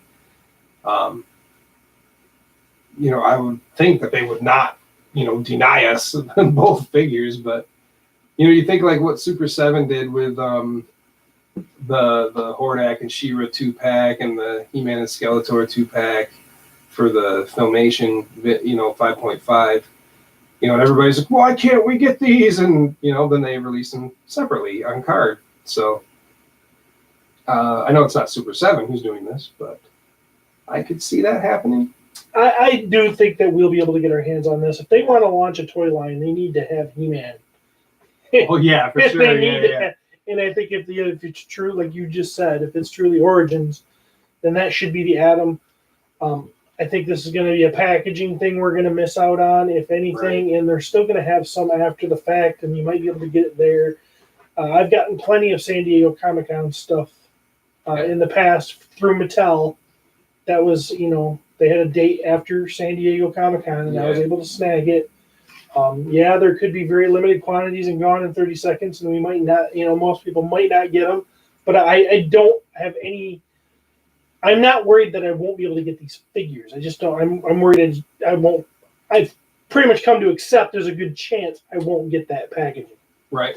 And overall, I mean, people are showing up to that con. It's an exclusive for the people that go there. It makes it special for them. Do I want to feel special too? Sure, but sometimes we aren't special. Yeah, we didn't go to San Diego. Yeah. Me and you decided to go to PowerCon, Exactly. and we're going there. And And now we'll know, get exclusives from there. We'll get our and stuff. exclusives Yeah. from there, and then I don't know. It's like people. We're gonna get Slime Pit He-Man, Yeah. and we bought them already. We're gonna pick them up there, and you'll get them. There's a lot of people that wanted him that didn't get him. Yep. So there's my win. Right. There's my win. I've got my Slime Pit He-Man. Sure.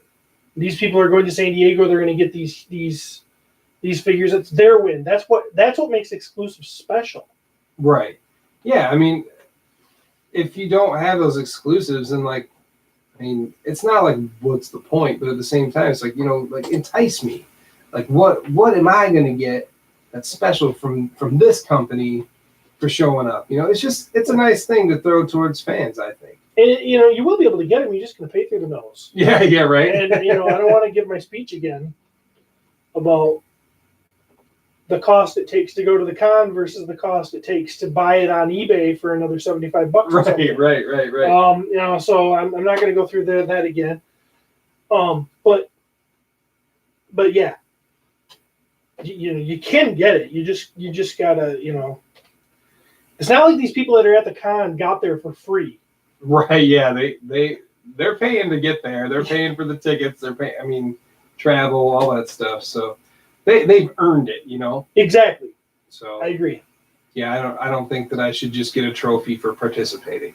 Yeah. It's like do I want the trophy? Sure. Do I want the plaque that says I was at the Grand Canyon even though I've never been there? Exactly. You know what I mean? I mean, it might still be cool to hang on your wall, but you can't say, somebody comes over and goes, "Oh, you got that from?" Mm-hmm. Well, no. Yeah, give me a trophy that says I made it on I ran a marathon, but I really didn't. I wasn't even there. Right. But I can buy one that says it. Yeah. It's just, I don't know.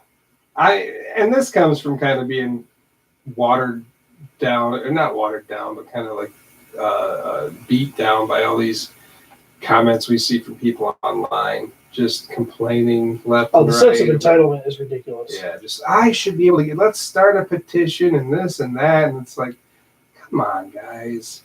Like, there's always been exclusives for cons.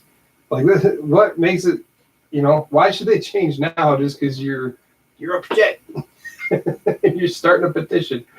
I mean, like I said, I get it. I get wanting it, but, Early bird worm or something. But don't listen to us. We don't know what the hell we're talking about. All right. Ronald Twining, as someone relatively new to collecting, which line of He-Man should one start? For example, vintage, classics, etc. All right. You seem like you're going to blow something out there. You got it? No, I'm beside myself. Okay. My thought is, why are you collecting? Okay. Are you collecting because you like the way the figures look? Or are you collecting for nostalgia reasons? When you hold that figure up, are you wanting to get that kick from when you were a kid? You know, oh, I remember playing with He-Man in my buddy Tim's basement, and we had cookies that day, and you know, then we went on a bike ride, and then his He-Man's leg broke off, but you know, his mom bought him a new. You know, do you have that, or is it just kind of like this figure has sweet articulation, looks really cool? He's gonna look great on a shelf. Start there. You know, why are you collecting? Me, I collect because I'm a freak and I like everything. I like everything. But if it's a nostalgia thing, you know, start vintage. Those prices are going up. Really, if you're starting collecting He-Man right now, you might want to like lean towards 2000X if you're going for price, because those aren't really super expensive right now. Some figures are a little up there, but yeah, your classics are shooting up and your vintage are shooting up. So There's a lot less vintage than classics. that's true too. There's a ton of classics to get your hands on now, you know, and a lot of them are C and maybe even D-list characters that people don't need to have. True. But there's you know, so I don't know. Yeah, you kind of got. I enjoy both, and Jeremy's absolutely right. I enjoy. Again, there's really only two choices for me: it's classics or vintage. Those are the two best. Now they both stink that they're expensive right now, but I enjoy both of them so much for different reasons. Yeah, and he's absolutely right. So I did them both together. I started recapturing my vintage at the same time I was getting classics, and it was fun. And it was mostly because I would go to toy shows around here, and there wouldn't be a whole lot of classics. So I was picking up classics from eBay, and I was subbing from Maddie, and so the only thing I would find at toy shows was vintage stuff, and at that time they weren't god awful expensive. Some of them were. There's always a couple of those figures that right. are. But even those figures that were expensive then are way more expensive now. Mm-hmm. So I think I paid $80 for my Scareglow, and he has a beautiful cape. And yeah, and that his seems staff. expensive, but when you go for him now, he's like 150 for all that, you Yeah. know. So yeah, they're definitely shooting up, and it's happened in the last 5 years or so. So yeah, you're definitely gonna be paying. I'm sure you already know that though. So yeah, I just say just figure out where to start, you know, nostalgia or just cool figures. now I will say I think there's still quite a few like easily found vintage figures that aren't that expensive. Oh, true. Like Manny Faces or something. Yeah, Manny Faces, Clawful, like Yeah, Trap. There's a Jaw. lot of them out there that aren't that Yeah, bad. it's kind of like, okay, He-Man and Skeletor are actually pretty expensive. They're getting there anyway. I know He-Man's between, I don't know. He's bouncing around. He close to does 100 bounce around. sometimes. Yeah, he can be up to 100. But yeah, Battle Cat too. But yeah, like some of those. I mean, I find stuff all the time. Those like the ones that were made, like that had the abundant. It's kind of in the middle. The ones that were sort of in the middle, like right after the beginning, and then before the end, which would be the middle. Stuff that came out in like '87 are, you know, your Clamp Champ and Scareglow and Blade complete. Yeah, He's Blade. an expensive one now. Yeah, Sorod. Yeah. Especially with their like weapons. Some of those weapons are really hard to get. Horde Trooper. Yeah, Horde Trooper. But yeah, there's still like Stratos you can still get for probably $10. Yeah. Yep. Buzz Off's going to be cheap. Yep. There's a lot of them. Boss So Man and I guess financially, probably vintage might be the way to go if you're looking at money. yeah. Anyway, So there we go. clear as mud. Clear as mud. Martin Canteros Paz. What is the future of Masters of the Universe? Will the next generation collect the Motu toys? Probably not. I hate to say that, but I might agree with you. So long as this movie fails. If for some reason this movie comes out and it's amazing and kids go in droves and they make sequels and figures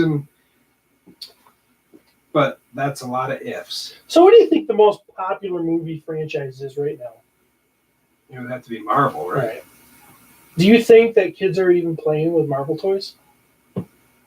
I know collectors like us do. We buy our Legends and we do our things, but our little boys and girls, mostly little boys, I'm still going to say that, do you think they're actually buying Marvel toys? I mean, I know they're in stores. That's a good question because I don't know many little boys, and the little boys that I do know have nerd fathers. Right. So I think I'll tell you what little boys and girls are both doing. They're playing video games on their iPad that have those characters in them, right. and they're doing the electronic stuff. I mean, I've picked up some figures and stuff like on Marketplace and all that, and usually the stuff that I get, there have been like some Marvel things here and there, but it's never like, it's not Legends, that's for sure. It's like the simplified versions of things. Mm-hmm. Stuff with wacky action and I don't know what kind of stuff is on the shelves right now like that. Other than that, like usually I would find like Ninja Turtle stuff, and that's about it. Like, I don't know. Same thing with Star Wars, I think. I don't know how many little kids are actually playing with those toys. It seems to be very, very limited shelf space at toy stores now. And so I'm saying, even if I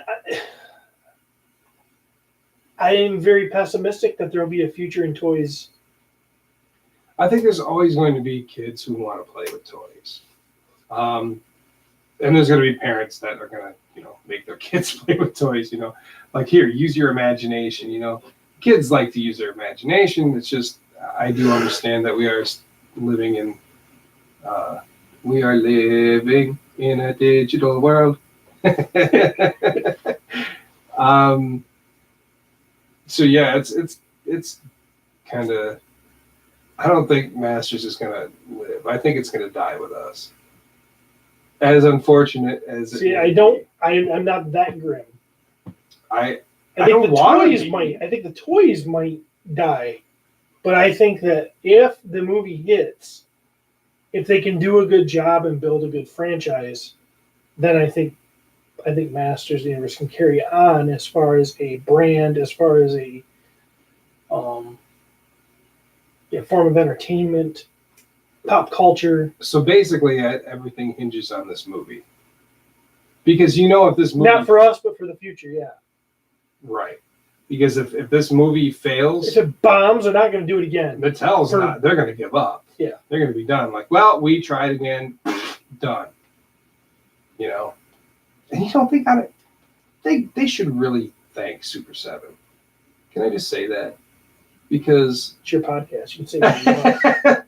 Because, all right, as much crap as people give Super 7 for subpar paint jobs and random things like that, I mean, Mattel gave up on He-Man already one time. Well, recently anyway, they gave up on him. And they didn't do anything with it, and Super 7 took it. And they made it, like, popular again, at least more popular than it had been. Putting out crazy things like the reaction figures, putting out the dungeon rug, actually making Snake Mountain happen. These were things that Mattel was not going to do.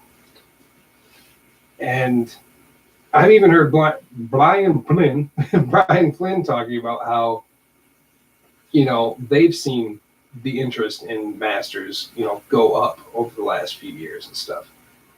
And so Mattel should just be like, I know they're kind of taking it back now. I don't know what they're going to allow Super 7 to do after this, but they should kind of give them a pat on the back for keeping their franchise alive.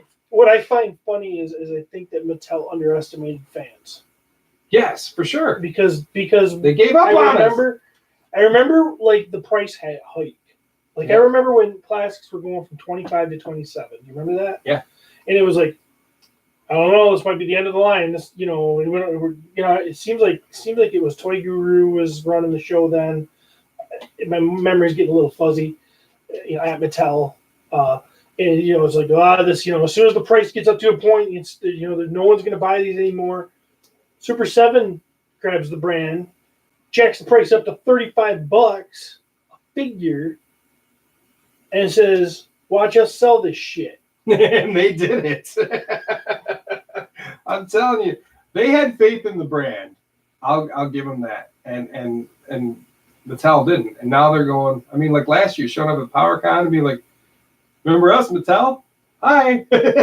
Like, hey, look, we have He-Man stuff too. Like, kind of trying to piggyback up. They gave up, and now they're kind of like taking it back and like, okay, you guys like it for real? I mean, I would assume Mattel being so big, it wasn't. It was more of a look at it and say, hey, we can't make a gazillion dollars off from this brand, right? So it's not worth it to us. Super 7's smaller. They don't need to make a gazillion. They just need to make enough to keep going. So I get that too. I mean, it's but still, I mean, I just think that I don't think they underestimated how much this little muscular stocky dude means to us. But I mean, hey, at least on the flip side, like, I think they're going to put their all into it this time around. Oh yeah, this is going to be epic winner, epic fail. Yeah.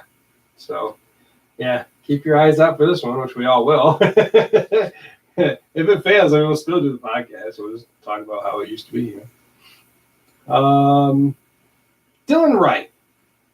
Besides the two-pack SDCC stuff, what do you guys think about Mattel making new He-Man toys? Can we just kind of do that? Along with the rumor of the new toy line, He-Man and Masters of the Universe Origins. Well, we kind of answered that without reading that, but as far as like the Origins line goes, that could be really fun.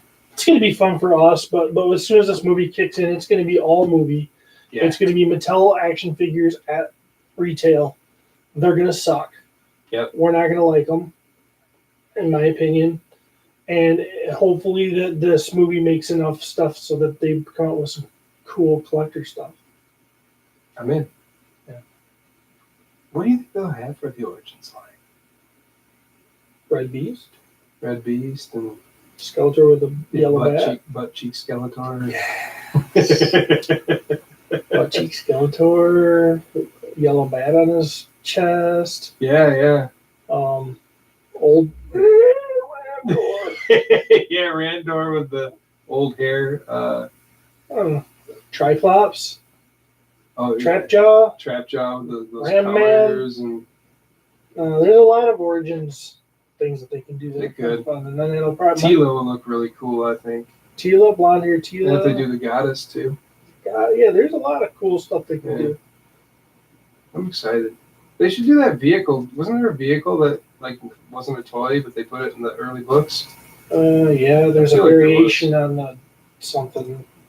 Something or other. Yeah, okay. Don't come here for the knowledge. Bo Curley. Has either Jeremy DeWitt or Stephen Bisciotti ever tried burning ants with their glasses? No. Nope. I used to like burn paper with magnifying glasses when I was a kid, catch it on fire and whatnot. I never really did that. I wasn't into torturing creatures, even if they were like ants and weird creatures like that. My glasses Insects. aren't extremely thick. I have mostly astigmatism. Yeah. And I don't know if that would work even. I mean, it's glass, right? Doesn't glass just work? I thought it had to be like magnet. I thought the I don't magnet know anything. concentrates the energy. I don't know. You just wanted to say concentrates the energy. No, I've only had my glasses since I was probably like 25 or something, 24 or 25 when I got them. So a little over 14 years or so. So I was beyond that. Then when I burned some creatures. One time I stepped on a toad. Yeah. Like did it on purpose. Oh, you did? Really? And like to this day, it still haunts me. Yeah. It was like right when I did it, I immediately regretted my decision, and like wanted to just crawl into the fetal position and just like let life take me away. It feels so terrible. Sorry, I just popped in my head. And I just All right. say that. Moving on. Okay, Nick Peterson. It would be cool if Mattel re-released all the mini comics individually in a collector's edition box, even though they would be reprints. Sure. I don't think they're going to do it. They would never do it. I mean, we already have the mini comic collection book. Yeah. It would be neat though, little It'd be neat. collection. I don't know. At this point, it might be something I'd be like, do I need that? And it would have to come in like a cool, just, it need to be presented really cool. Yes. That would be Yeah, the selling point for me. for sure. So, Yeah. I could see like a baseball card situation. Like, you know how when you put your cards in like a folder or whatever, and they have the slots for each one. They have a little slot for each one. You could pull it out. Like it would look awesome though. mm-hmm. You know, it wouldn't look Right. cheesy. I don't have good ideas. I just, somebody else impress me. Rodney Clark. In your opinion, is Etheria another planet or a mirror planet to Eternia in another dimension? neither. Okay. It's a planet in another dimension. It's not a mirror planet. It's not. I don't look at Etheria as a mirror image of Eternia. Right. No, I don't either. Completely different planet. It's a different planet where they also have a skies out, thighs out mentality. Right. That's Yeah. No, you're right. I didn't even think about that. Like, if there was like another planet that we ever visited, like, would they just be wearing collared shirts and Metallica shirts and have dumb? no. No, they'd be completely. They'd have their own style. And If everything. everybody there was wearing some form of underwear, like for daily use, or the bodysuit, the Adora bodysuit with the long sleeves, but her whole legs are exposed, I would stay on that planet. Not just for the ladies; it's for everybody. Yeah, for everybody. I want to wear that stuff and be accepted. Yeah, I want to wear. I was watching a Filmation episode the other day. So it's one I've only seen once or twice, maybe. It's the one. It has Buzz-Off's people in it. Okay. And there's these monsters that are below somewhere. It's really weird. It's one of the later, more newer He-Man ones. But it's got Buzz-Off's people. And these guys, they seem to be male. Buzz-Off people, okay, so it looked like they were wearing shirts. It's their Buzz-Off stripes, the yellow and brown stripes, but they only went up just past their nipples. Okay? Okay. And when that looks very feminine. Yeah, Because like it a looks tube top. Or like a something. tube top. Yeah. And I'm looking at this, I'm like, who came up with that crazy design? That looks ridiculous. Well, the bee people, it's very accepted. I'm like, and it looked like clothing, even though it wasn't. I don't think it was supposed to be clothing, but it looked like clothing, and I kept feeling like their pectorals were gonna fall out when I was watching the episode. And Bee nipples. yeah, it made me think about bee nipples, and how all that looks. And I don't know. As crazy as it sounds, it's still pretty cool because who thinks to draw something like that? I mean, that's Right. ridiculous. Right. Yeah. Let's go crazy. So yeah, you it's in another dimension, but just a Yeah, planet. it's just another planet, another dimension that likes to show off some legs. I would agree with that. Tomas Rydberg. Here's one that might hurt your brains. Oh, great. If Mattel or any other toy maker never made the Masters brand, it never happened, what do you think you would have played with? Sure, Joe's Transformers and Dino Riders and all that is still there, but how do you think your life would have been different if there were no He-Man and Skeletor? Speculate how little kid Jeremy and Steve would be affected, and as grown-ups. Well, sort of anyway. I read this one the other day, and I tried to think about how different I would be if there was no He-Man. For one, what was really big around that time? Toy-wise, other than He-Man. TV show-wise. Well, G.I. Joe was their first run of the first characters was 82. Okay. So He-Man was 81. Now, I told a story for guys my age. I was born in 78. G.I. Joe was a little bit, I don't want to say grown up, but it wasn't, I think He-Man had that charm for the younger brain at that point. Well, because G.I. Joes could almost be like real people. They could be. For the most They're part. they were military. They're based on the military, especially Right. the early ones. Right. The green shirts and whatnot, and they were relatively fragile compared to He-Man toys. I mean, especially the first straight arm ones, and they had the fat thumbs that would bust off when you tried to put the weapons in. I actually got my first G.I. Joe with Zap, and I remember this because it was traumatic. My brother is 8 years older than me, so he was getting some G.I. Joes, and I got one, I think, for my birthday. And I was so excited to have, and that's another thing for my brain, because my brother was 8 years older than me, they seemed like an older kid's toy to me. Gotcha. Yeah, that would definitely do that. And then I finally got my first G.I. Joe was Zap, straight arm Zap. And the first thing I did is I broke it, putting his bazooka in his hand or something. Oh my god! And I was so upset. And then my mom didn't buy me any G.I. Joes for a few years after that. So it was all He-Man for me. Gotcha. I was already into He-Man. I got a G.I. Joe. I was like, oh, cool, a big boy toy like my brother has. Then you broke it. Then I break it. Yeah. So, I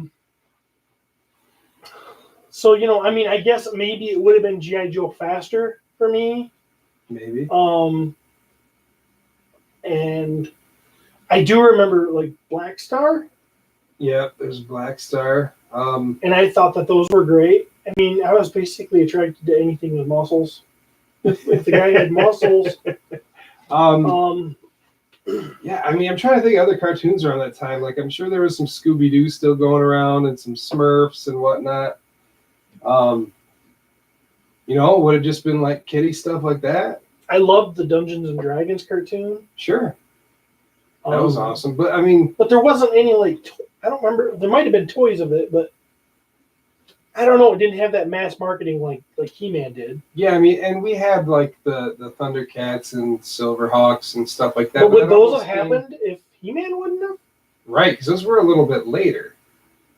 But he is saying, Joe's Transformers and Dino Riders and all that would still be there. Okay. So say that stuff still came along, but He-Man was never there. I mean, I fell into a Ghostbusters thing, but I'm trying to, that was still 86, 87, where He-Man, I mean, there would have been a void right there from 82 or 83, at least for the cartoon. I think my imagination would have taken a hit. Yeah, for sure. I would have been forced to watch Sesame Street more. And maybe today I would have an obsession with Snuffleupagus or something. Or, Animal. I don't know. Very interesting. It's a very interesting thought, and I don't really have an answer. I just do think I would not I think that visual stimulation I got that came from He-Man was detrimental to how my imagination has worked all my life. So I think it would have changed. Yeah, for sure. Because I mean, I think about like the stuff that I liked to draw back then, and stuff now. It was always dudes with big muscles, and they were like the superhero type. Usually more of a barbarian type, with swords and stuff like that. And I'm still drawn to that type of stuff. And I think that me personally, I needed He-Man because when I played G.I. Joe, I played it very straight. It was very, and then my brother had a little bit to do with this too. Him being 8 years older than me, so like I'm a kid, and he would always call me out on unrealistic stuff. Gotcha. So I'm flying the Dragonfly helicopter, which has a button on the side that makes the copter spin, and it'll wear the hell out of your thumb, just like Cyclone will do. Mm-hmm. And anyways, so if I was like pretending to fly around that helicopter and I got sick of moving my thumb, and that blade stopped, my brother would call me out on it. He'd be like, "Your helicopter just crashed. You're dead." Oh God! And then he would make me put the helicopter down. Oh my God! It's dead. You crashed it. Wild Bill's dead, and you're done. He would make you put it down. You can't just be like, "Can I redo it?" Oh, he's 8 years older. He's the boss, He's man. the boss, right? I'm like 6 or 7, just happy to be playing with my 8-year-older brother who's like in his young teens now. I mean, he's giving me some attention, and yeah. And I remember this too. He'd be like, I remember flying around a jet. I don't think it was the Sky Striker. It must have been. It doesn't matter. It was one of the jets, and so I would stand there, and I remember holding it in one spot. He'd be like, "Your jet don't hover. You're dead. You crashed. You got to keep that thing moving." So if I had a jet, I had to keep moving around the room to try to keep, because this thing had to fly. Oh my God! And then if I like shot him, I'd be like, you're a little kid. You'd be like, my vehicle would be like, shoot the Cobra guys. And he'd be like, okay, that gun that you just said you shot me is actually pointing over there. So you completely missed me. Wow. What a tyrant. You'd had to move and like almost line it up. And then, Yeah. And we'd fight, and he'd be the good guys. I'd be the bad guys. He always destroyed me. Sure. With that, yeah, for sure. So my play habits with G.I. Joe are very analytical. With He-Man, it's all over the board. You turn into a monster, a guy that has powers. You can punch a door down. You can do all that stuff. Shoot magic and yeah. I can see that, man. Wow. Yeah, there definitely would have been an empty part in my life. I mean, eventually I would have found like Ghostbusters and Turtles and stuff like that, but that little portion. I mean, that's like me and my brother would play all the time. And my brother was closer to my age, about 2.5 years difference. He was younger. And so, I mean, that was like imagination station, baby. That's all we did, is just play toys with each other, And then, I mean, plus, that's what my dad got me into. So, like, then I wouldn't have that connection to my childhood, because my dad died, like, in 85. So, yeah, that'd be devastating. Or would it be? Because I wouldn't know. Or there would have been something else that would have been that connection. Right. Who knows? Something like, yeah, wow. I don't know, man. That's such a hard one, Tomas. You definitely made us think. Yeah. Richard Haynes. By profession, I'm a stop-motion model animator, and my He-Man played a big part in this. As a child, I would set them up with my brother, and we'd video them. The trouble is, our camera couldn't capture individual frames, so we had to press start and stop very quickly to get as close as possible. I'd love to work on a stop-motion version of He-Man. How amazing would that be? Funny thing is, I did some stop-motion stuff when I was younger. I never had a video camera, but I had a buddy that did. And it started with like a school project in high school. And I dug out all my old toys, and he brought all his old toys over. And so we were making videos with like, Ghostbuster things and like, some He-Man and Turtle things. And it was the same way. Stop, start, stop, start, stop, Yeah. start. And sometimes it wouldn't work, so there'd be this portion that was a little bit too long. And Yeah. I would love to see a stop motion He-Man thing. Only somebody out there would make something like that. if only.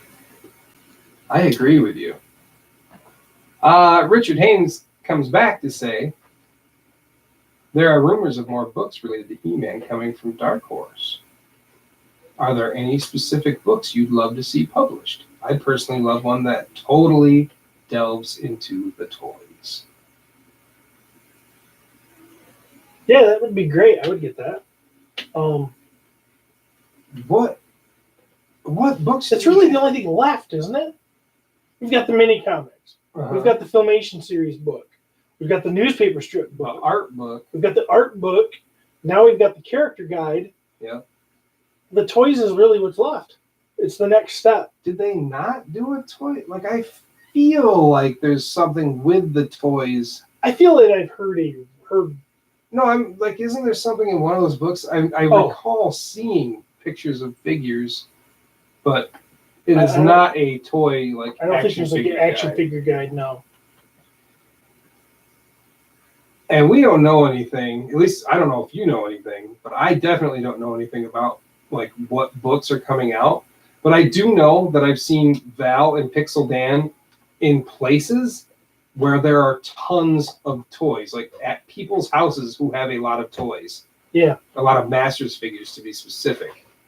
So if I had to put two and two together, I would say there might be something like that coming out someday, maybe.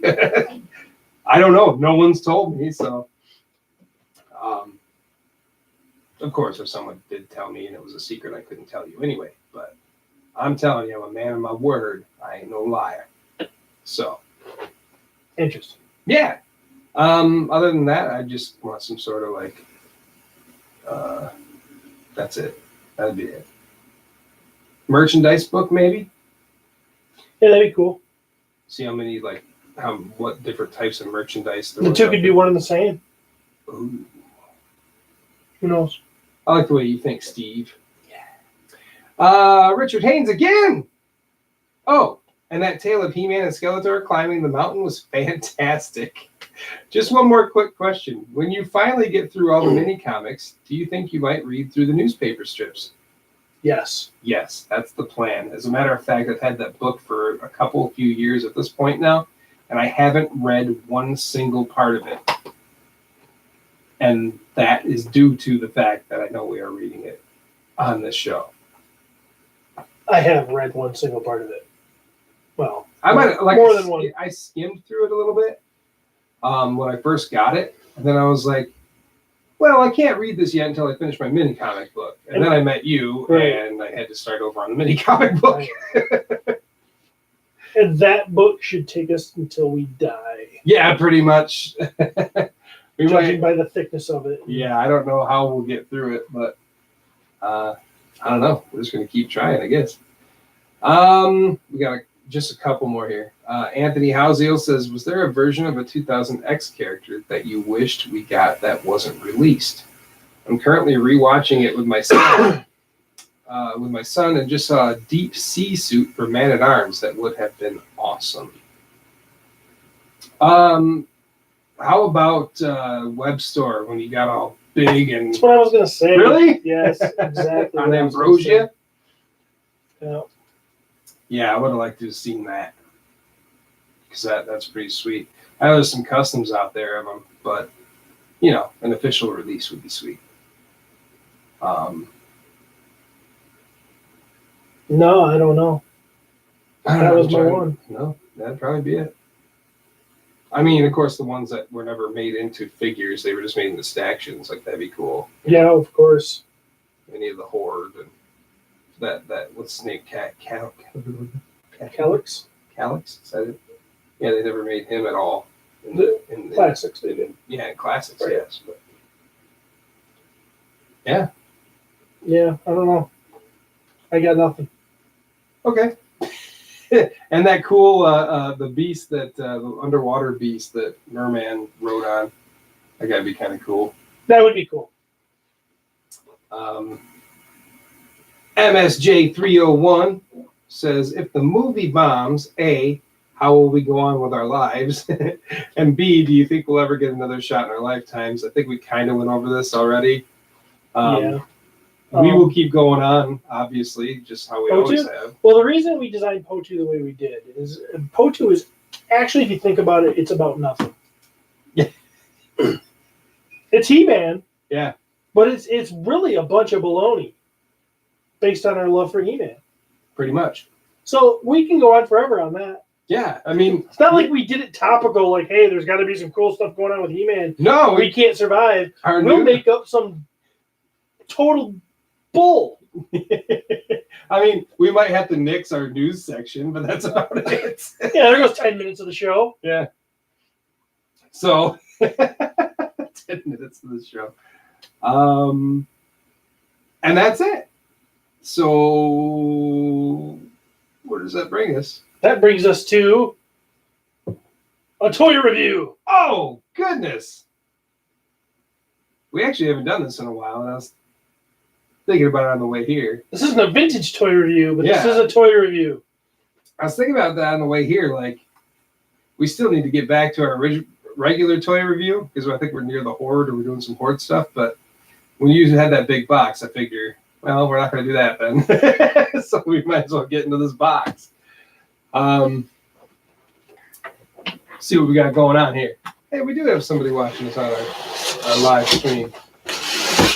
Hi. I'm waving. Okay, so Steve, all I can see is Steve's backside and his rear end. He's reaching into a box. There's some sort of stand. That looks like a Mythic Legions type of stand. I don't think that it is. I don't know anything. Oh my God. Is that yours? Yeah. You got this? I thought you didn't want this. So it's the Mondo He-Man, right? Yeah. The giant Mondo He-Man that you could throw it through a window and break the damn thing. Wow. All right. You know what? Damn it. This is how it always happens too, isn't it? Okay. So we've talked about this guy before. And one of our main things about it was we didn't like the face and the head. But now that I see it in front of me, it's pretty sweet.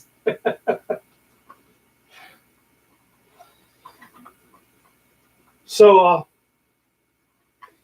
Explain. So, you're absolutely right. I did say I didn't want this, and that I wasn't going to get it. Then I had a moment of weakness. which you and I have had a few times.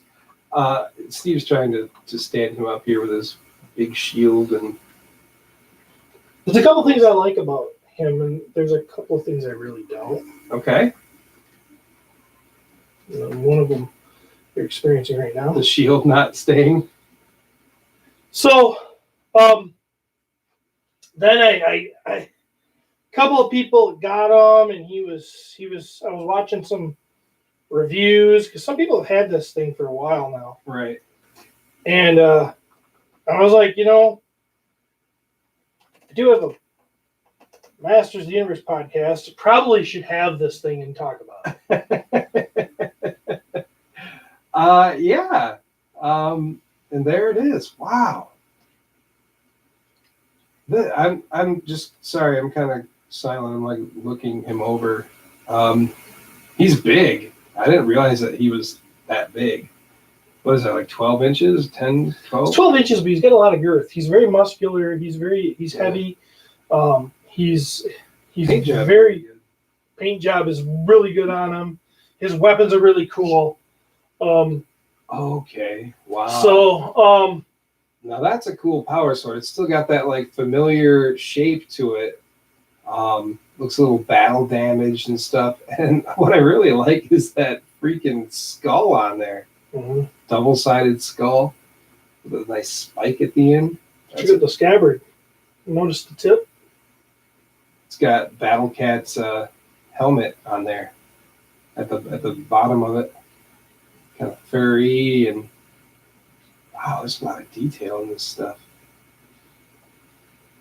I like this. The wrap around the handle of the sword too. That's really cool. I love this sword. The sword is a big win. Yep. Actually, all the weapons, as far as their look, is a big win. I am a little disappointed with their execution on how to use the things, like how to put them on He-Man. He-Man holds onto a handle of his shield, and the handle just kind of loosely pops into these two slots in the shield, and any kind of moving around will bump that shield off. That handle, it just keeps coming out. And the more you put it in there, the looser it seems to get. So the more times you bump it, or it makes it. Oh, are we back? I declined that. Yeah, that was Laura calling me. Should I pause? Yeah, just for a second. God damn.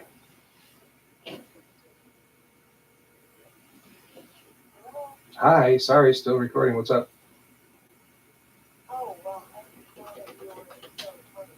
Yeah. We're talking about a figure. Yeah.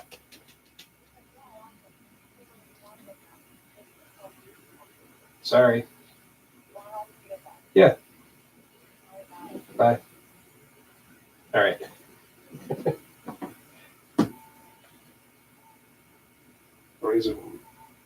So, we're back. Yep. Same thing with this cool, very cool looking scabbard that holds the power sword. So all you have to do to clip this on his back is you got these little prongs that you kind of slip. They're little plastic things, and you kind of turn them sideways, and you can kind of slip them in behind his back, behind it. I can't think. Behind his harness. Yeah. It's got like two tabs or something, like they kind of hang off the back of the scabbard, but the problem is they're just going there in pegs. They just pop off. So they can just pop off, and if you, it's kind of a pain, and you'll be fiddling with that, and then you'll bump his shield, and his handle will pop out of his shield, and his shield will slide down his arm. So their execution and how to use these things, magnets would have been much more better. But I'm a Hot Toys collector. I see a lot of that stuff going on. It could be customized to do that, but yeah, I think they could have come up with a better way to make him a little bit more fun. Now, that being said, the paint job and the sculpt on his weapons is amazing. Absolutely. Those are like, those, especially that sword, those really drew me to it. I really like that axe too. Yeah. It's very reminiscent of the vintage one or even the classics one. But it's like a little more vicious, a little more updated, and I like it. I like that shield too, though. I like the idea with the handle and stuff like that. I don't mind his harness. I think the kind of leather look on it, I can go either way with that. I'm just, me, I'm a traditional harness, He-Man harness type of guy. You change it a little bit too much for me, and it's like, meh. Maybe if they put like the red squares on it somewhere, I would like it a little better. But I don't know. Real fur around the boots. Oh, is it really real fur? I thought that it is. Yeah, That was sculpted. It looks sculpted from over here. What do I know? I don't think it's animal fur, but it's supposed to look like fur, I should say. Sure. No, he's very cool. He looks cool standing. I think I'm still kind of against the leather like skirt. Yeah, I think I would rather see the undies. But I feel that I like it better in person than I did. For sure. And that usually happens with figures anyway, because you're not just seeing one picture from one angle. You can actually look at it. Like his face and hair, like all that looks a lot better seeing it here as opposed to like the pictures that I've seen where I'm like, his face looks kind of dumb. And it's not like perfect to me, but I do enjoy that face. Maybe he looks a little bit too clean cut with how, I guess, realistic his weapons and stuff look. Like, maybe, I don't know. I guess I want to see He-Man with stubble or something. I don't know. But he looks great, man. Like, there's that paint job, too, especially. Like on his skin, you know? Gives some nice shadow and some highlights in there and just makes him look ripped. He definitely is a specimen of a man. That's for sure. So, getting this, do you plan on getting Skeletor then? Well, you gotta have Skeletor if you got He-Man. That's right. Beyond that, I don't know. But I was gonna say, didn't I see like a merman or something, Yeah, and like merman. a faker? and I Faker, and I really like the Man at Arms that they showed. Yes, yeah, we just talked about that last episode, I think. So Yeah, well, I mean, I like it, man. It's amazing how when you get it in hand, it's so much different. That shield is really sweet. Shield is just a clump. It's just a hunk of metal, isn't I it? mean, just imagine actually, like when you see the shield, like you can imagine how heavy it is and how much damage this thing could take, and you know, hitting somebody in the teeth with it, how it would just break them. Like, Now there are other accessories. I was gonna say, didn't he come with like another head or Oh something? yeah, he comes with a vintage head that looks ridiculous. Yeah. Now it doesn't look ridiculous in your hand, but if you try to put it on him, it looks ridiculous. He comes with Burby, I think. Is that Burby, the tail of that little bee-looking thing? Yeah, I think something like that. He comes with that, and I'm not going to dig those out of the box, even though the box is really cool. I don't know if you want to take a look. Well, take a for look sure, yeah. Let me see the box. I know you guys can't see this. If you're on Patreon, you can kind of see it. It's a little dark in here, but we'll take some pictures. Matter of fact, I'll snap a picture right now as we're talking. With some mini Pete in the background there. And there's this very Castle Grayskull looking box. It's having a hard time focusing on this masterpiece. Which is a slip cover. Wow. I will say the slip cover is kind of flimsy. Okay. Again, like comparing it to Oh yeah. Hot wow. Toys type. Yeah, if you shake it, you could Packaging. see yourself crushing it. That drawing of him is really cool though. This is cool. There's It's colored. so there's Let me get that. there's like a gold Okay. picture of him on the front where he's looks like he's in gold, and then in the back it's colored in it. I prefer the colored one actually. I do too. They're Reminds me of different. those old mini comics, kind of. Just the colors in the sky and all that. I guess they are the same picture, aren't they? Yeah, I think they are. Yeah, it looks to be the same. It's just one is zoomed in. The gold one, you Yeah. can't see his boots and stuff. Yeah, So that's a big box. That's cool though, man. I didn't realize it had like all that art on there and all that. Steve's having a hard time opening it. He doesn't want to ruin it. Okay, all right. There's more inside. Let's see what's this. What this is. There we go. Oh, he's got a different sword too, and guns. yeah, I think that gun is kind of loosely based on the movie gun. I was gonna say the only time I've seen He-Man with guns. I'm was going to hand movie. you this clamshell. It's got the stuff in it. He does have a different sword, which is actually pretty cool. This vintage head actually looks better than the new ones that Mattel are making for those Origins line or whatever.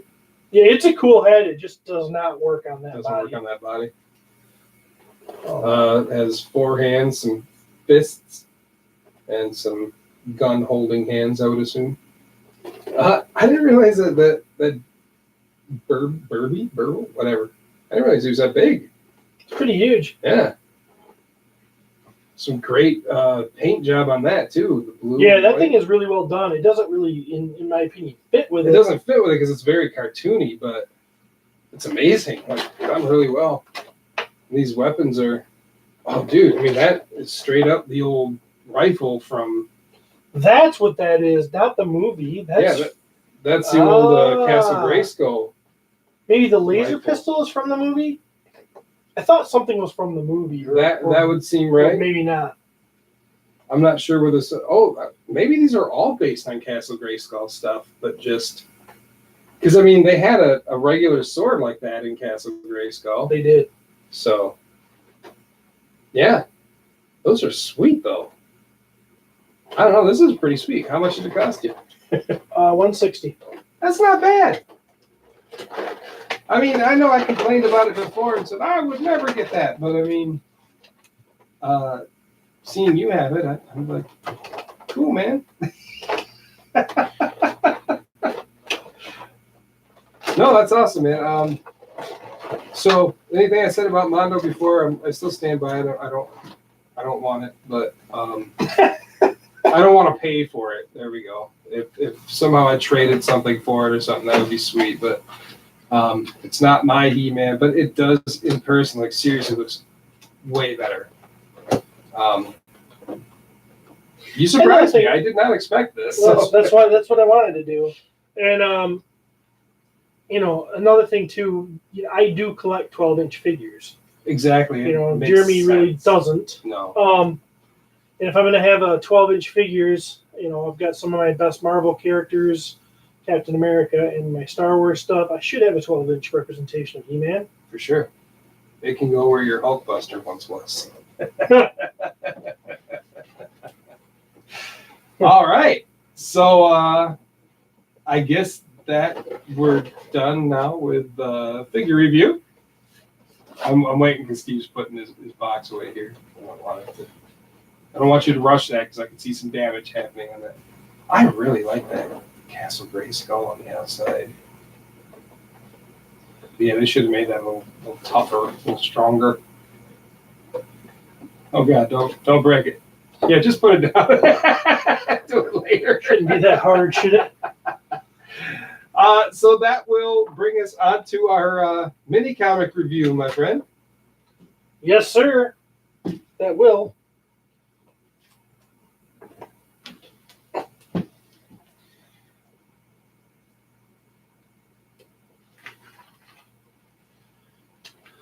All right. This is going to be a fun one. Oh yeah, there's lots of action on this cover. So this is the fastest draw in the universe, and the cover of the book. Well, let's look. It's on page 729 of the mini comic collection by Dark Horse, or if you have the mini comic, it is the fastest draw in the universe. I just broke something. Hope I didn't. Nope, it's good. It's got He-Man with, wasn't that that was a weapon, right? One of the toy things that maybe he put on him and artillery or something. It must have been. I don't know. I don't know these things. But we got Rio Blast. And It's nothing I would have wanted, so I don't know. fair enough. So He-Man's got some thing on his shoulder and he's blasting something. Got a little visor and all this thing all over his shoulders. This little gun. And then there's Rio Blast, I assume, but you don't see his face. And actually, he looks he's different from the toy, that's for sure. Rio Blast had guns that came out of his thighs, and these have guns that are kind of like on the side of his knees. Oh, yeah, it is kind of a little bit weird, isn't it? Yeah.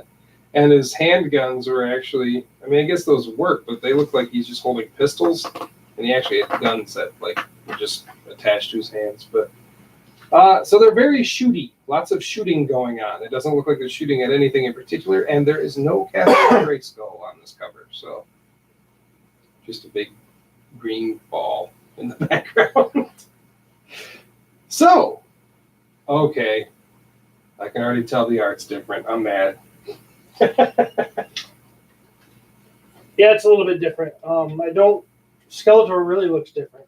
Yeah, he doesn't look very good, but I wouldn't say all of it's bad. okay. I'm just looking at page 1. So, all right.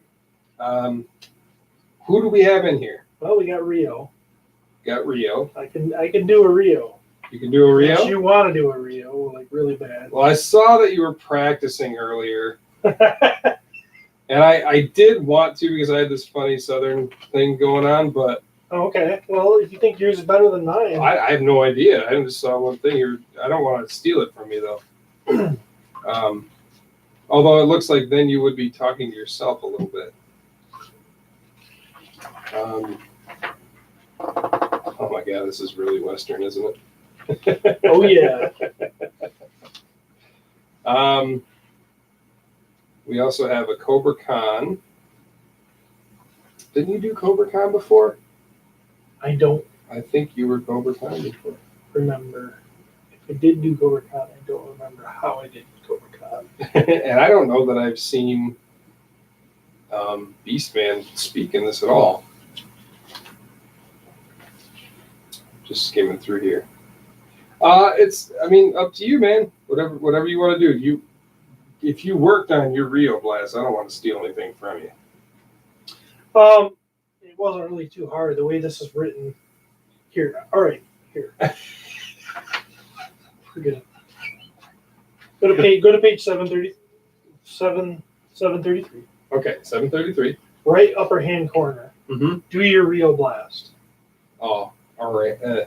Why, He-Man, you old buckaroo! I thought I caught me a rustler. Yeah, this is similar to what I was gonna do. What would you do? Why, He-Man, you old buckaroo! I thought I caught me a rustler. Why, He-Man, you old buckaroo! You! I thought I caught me a rustler. I like that. You can be him. No, come on, really? Because I am going to be talking to myself. Too All right, much. I'm going to steal your. You don't have to do it my way. I like them both. I think I like the aggressive one though. He's got to be kind of like that Yosemite Sam type. You varmint!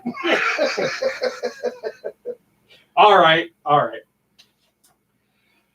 So we see a picture of a really faceless, sort of weird Snake Mountain. It looks like.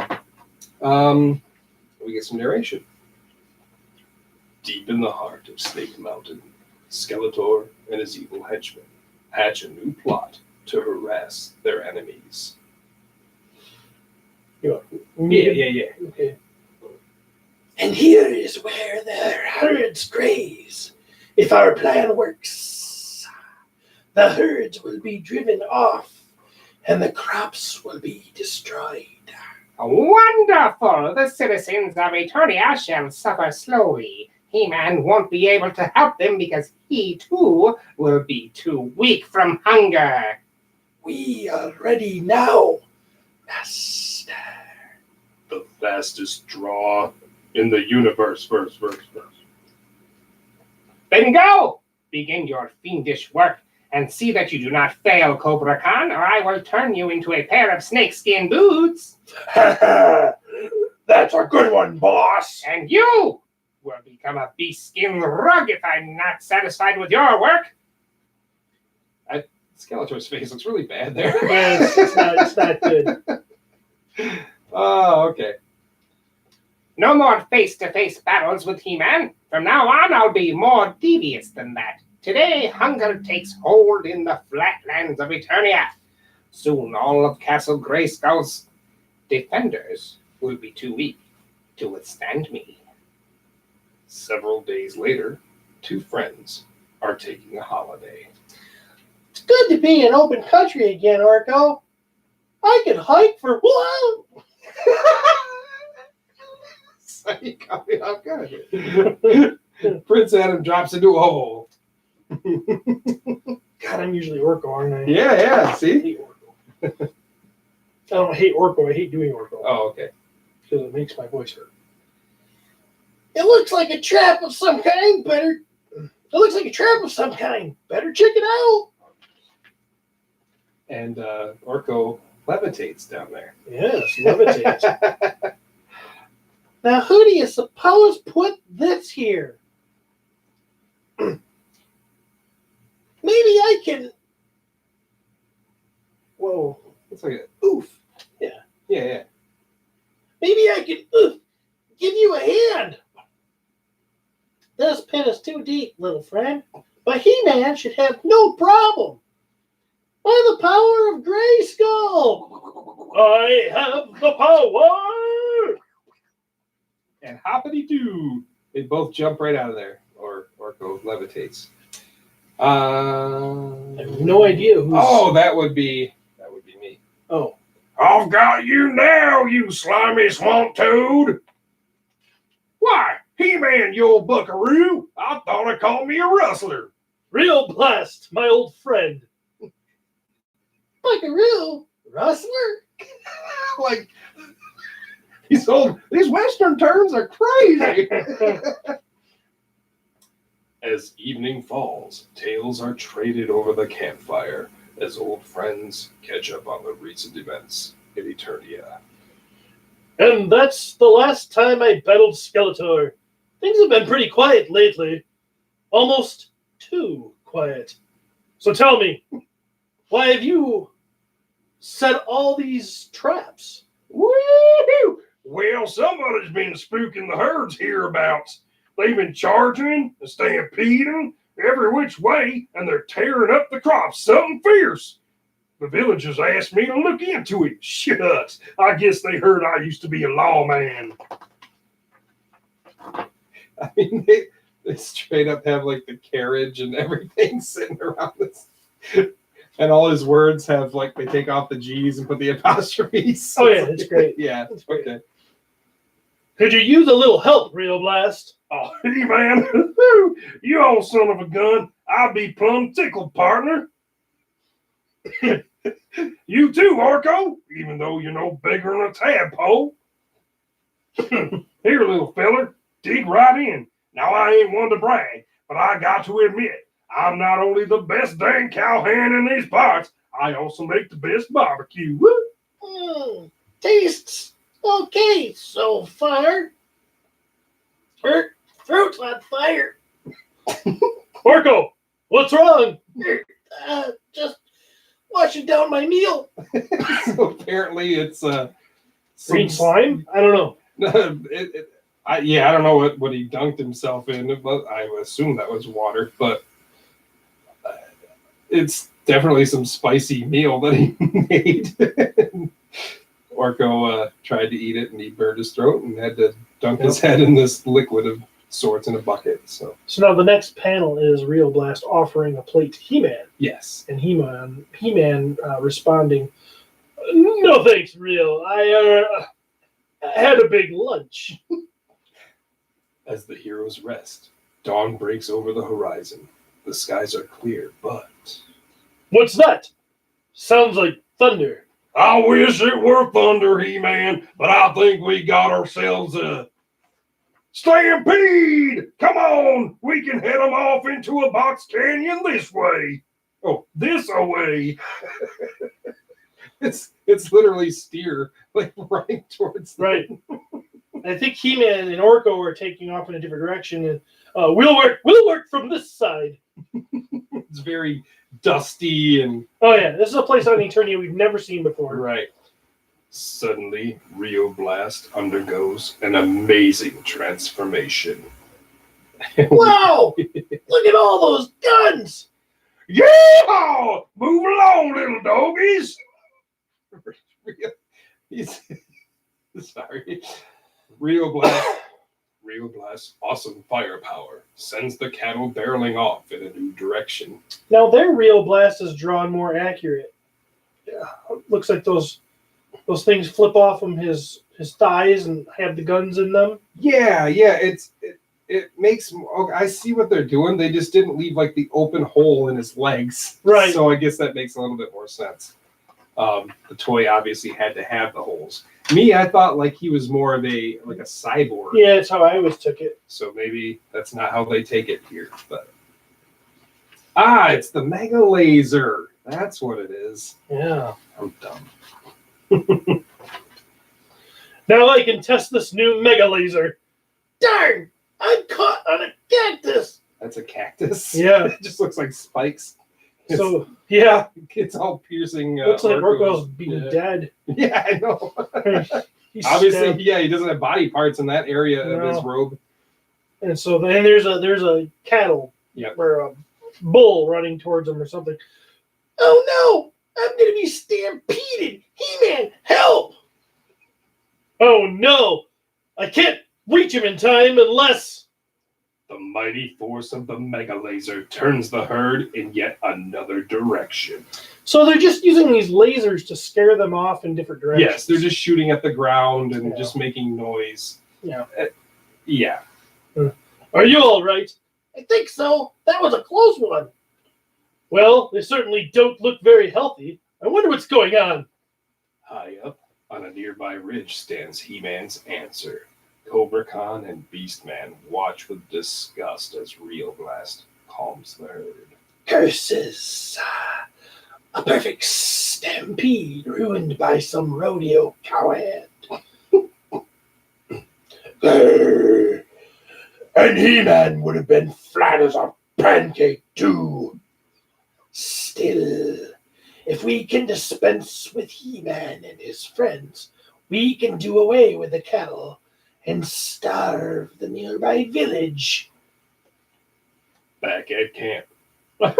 What in tarnation caused that stampede? You mean who caused it? I have a funny feeling. There we see it. Up Well- on the top of that. Oh, are you gonna? Do we have the same page going I on? don't know. My pages seem to be. Did they? Okay, yeah, we're good. We're good. Okay. Yeah, we're there. Yeah, we got Cobra Khan and some dudes behind him, standing on like a little Yep. cliff edge, sort of above He-Man and Rio. Okay, so why is that not? What? Oh, okay. You Yeah. mean who caused it? I have a funny feeling. That you're about to meet your fate? Is that it, He-Man? I should have known that Skeletor's fiends would be behind all of this. He-Man, look out! While Cobra Khan distracts He-Man, Beastman advances for a sneak attack. And He-Man cracks him in the face With a bucket. Yeah, that's great. There's a hole in the... That ought to control your appetite for a while, beast man. Lizard men, attack! Oh, no, you don't!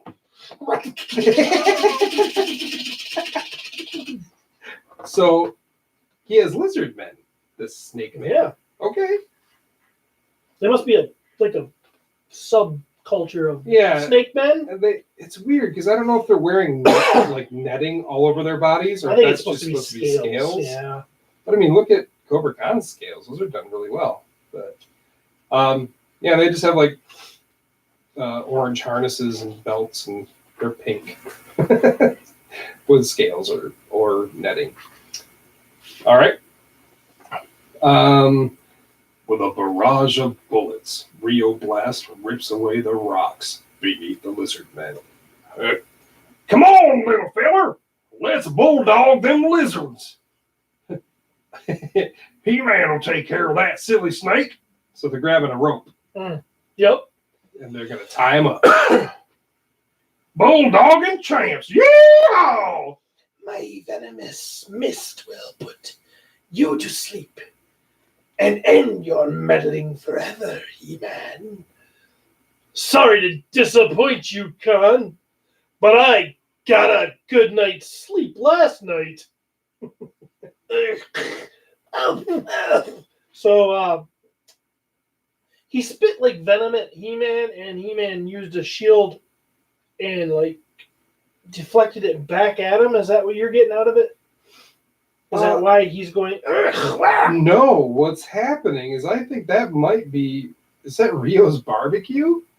Oh, the bucket! Yes. Ah, So he knocked him, like he did block his mist, but then he punched him to fly into the wagon, which had the bucket oh. of food, and now And it's- he swallowed some of it, and that's why he's going. Yes, yes.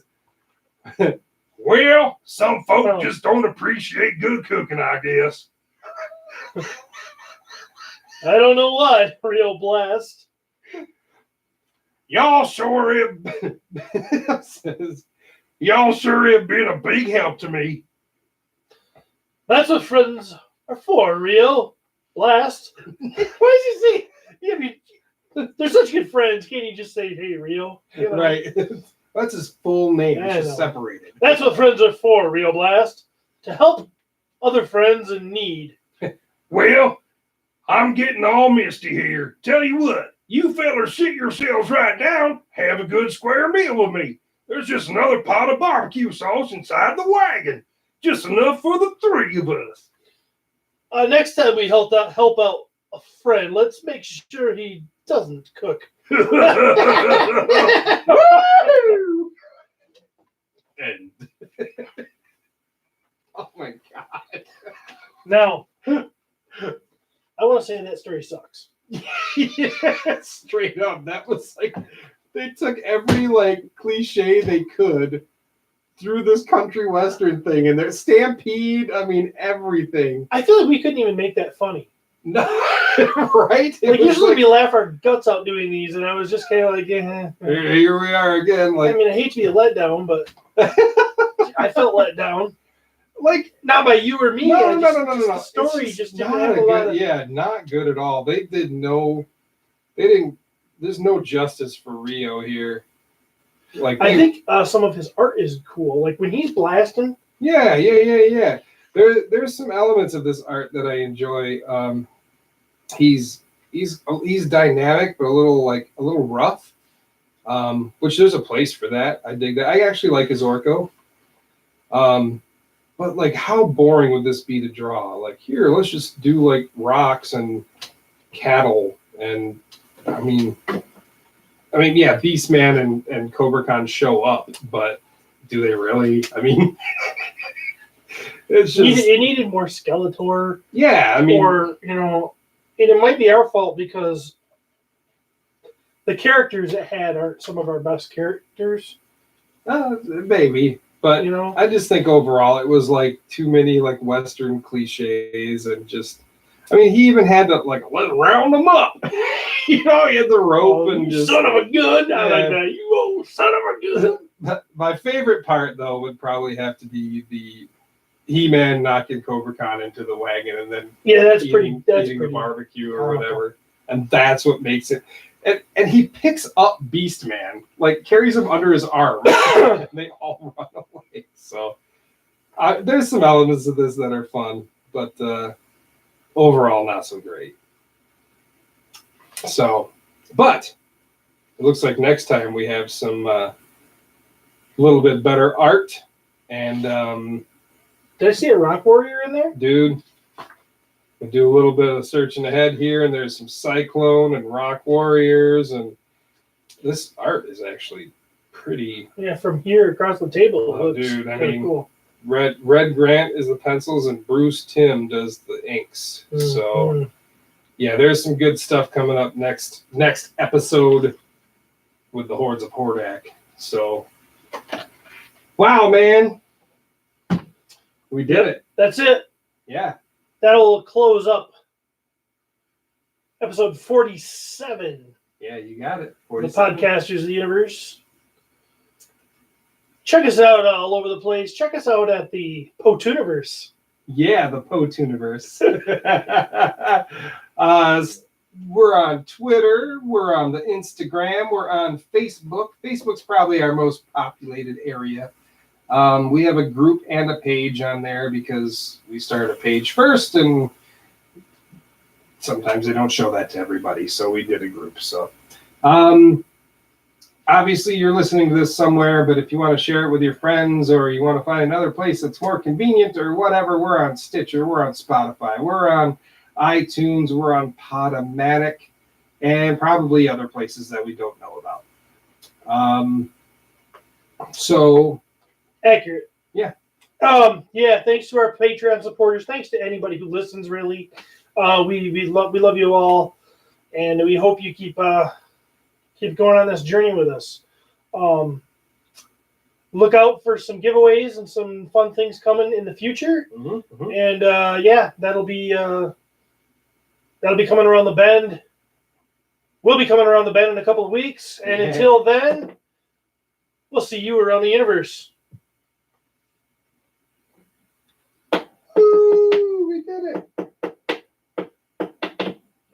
I don't know who hung out with us for 2.5 hours, but Huh?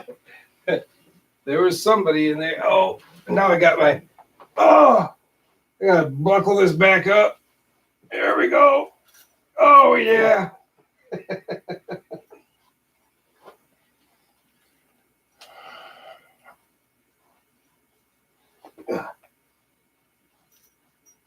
Oh, there we go. That's fun.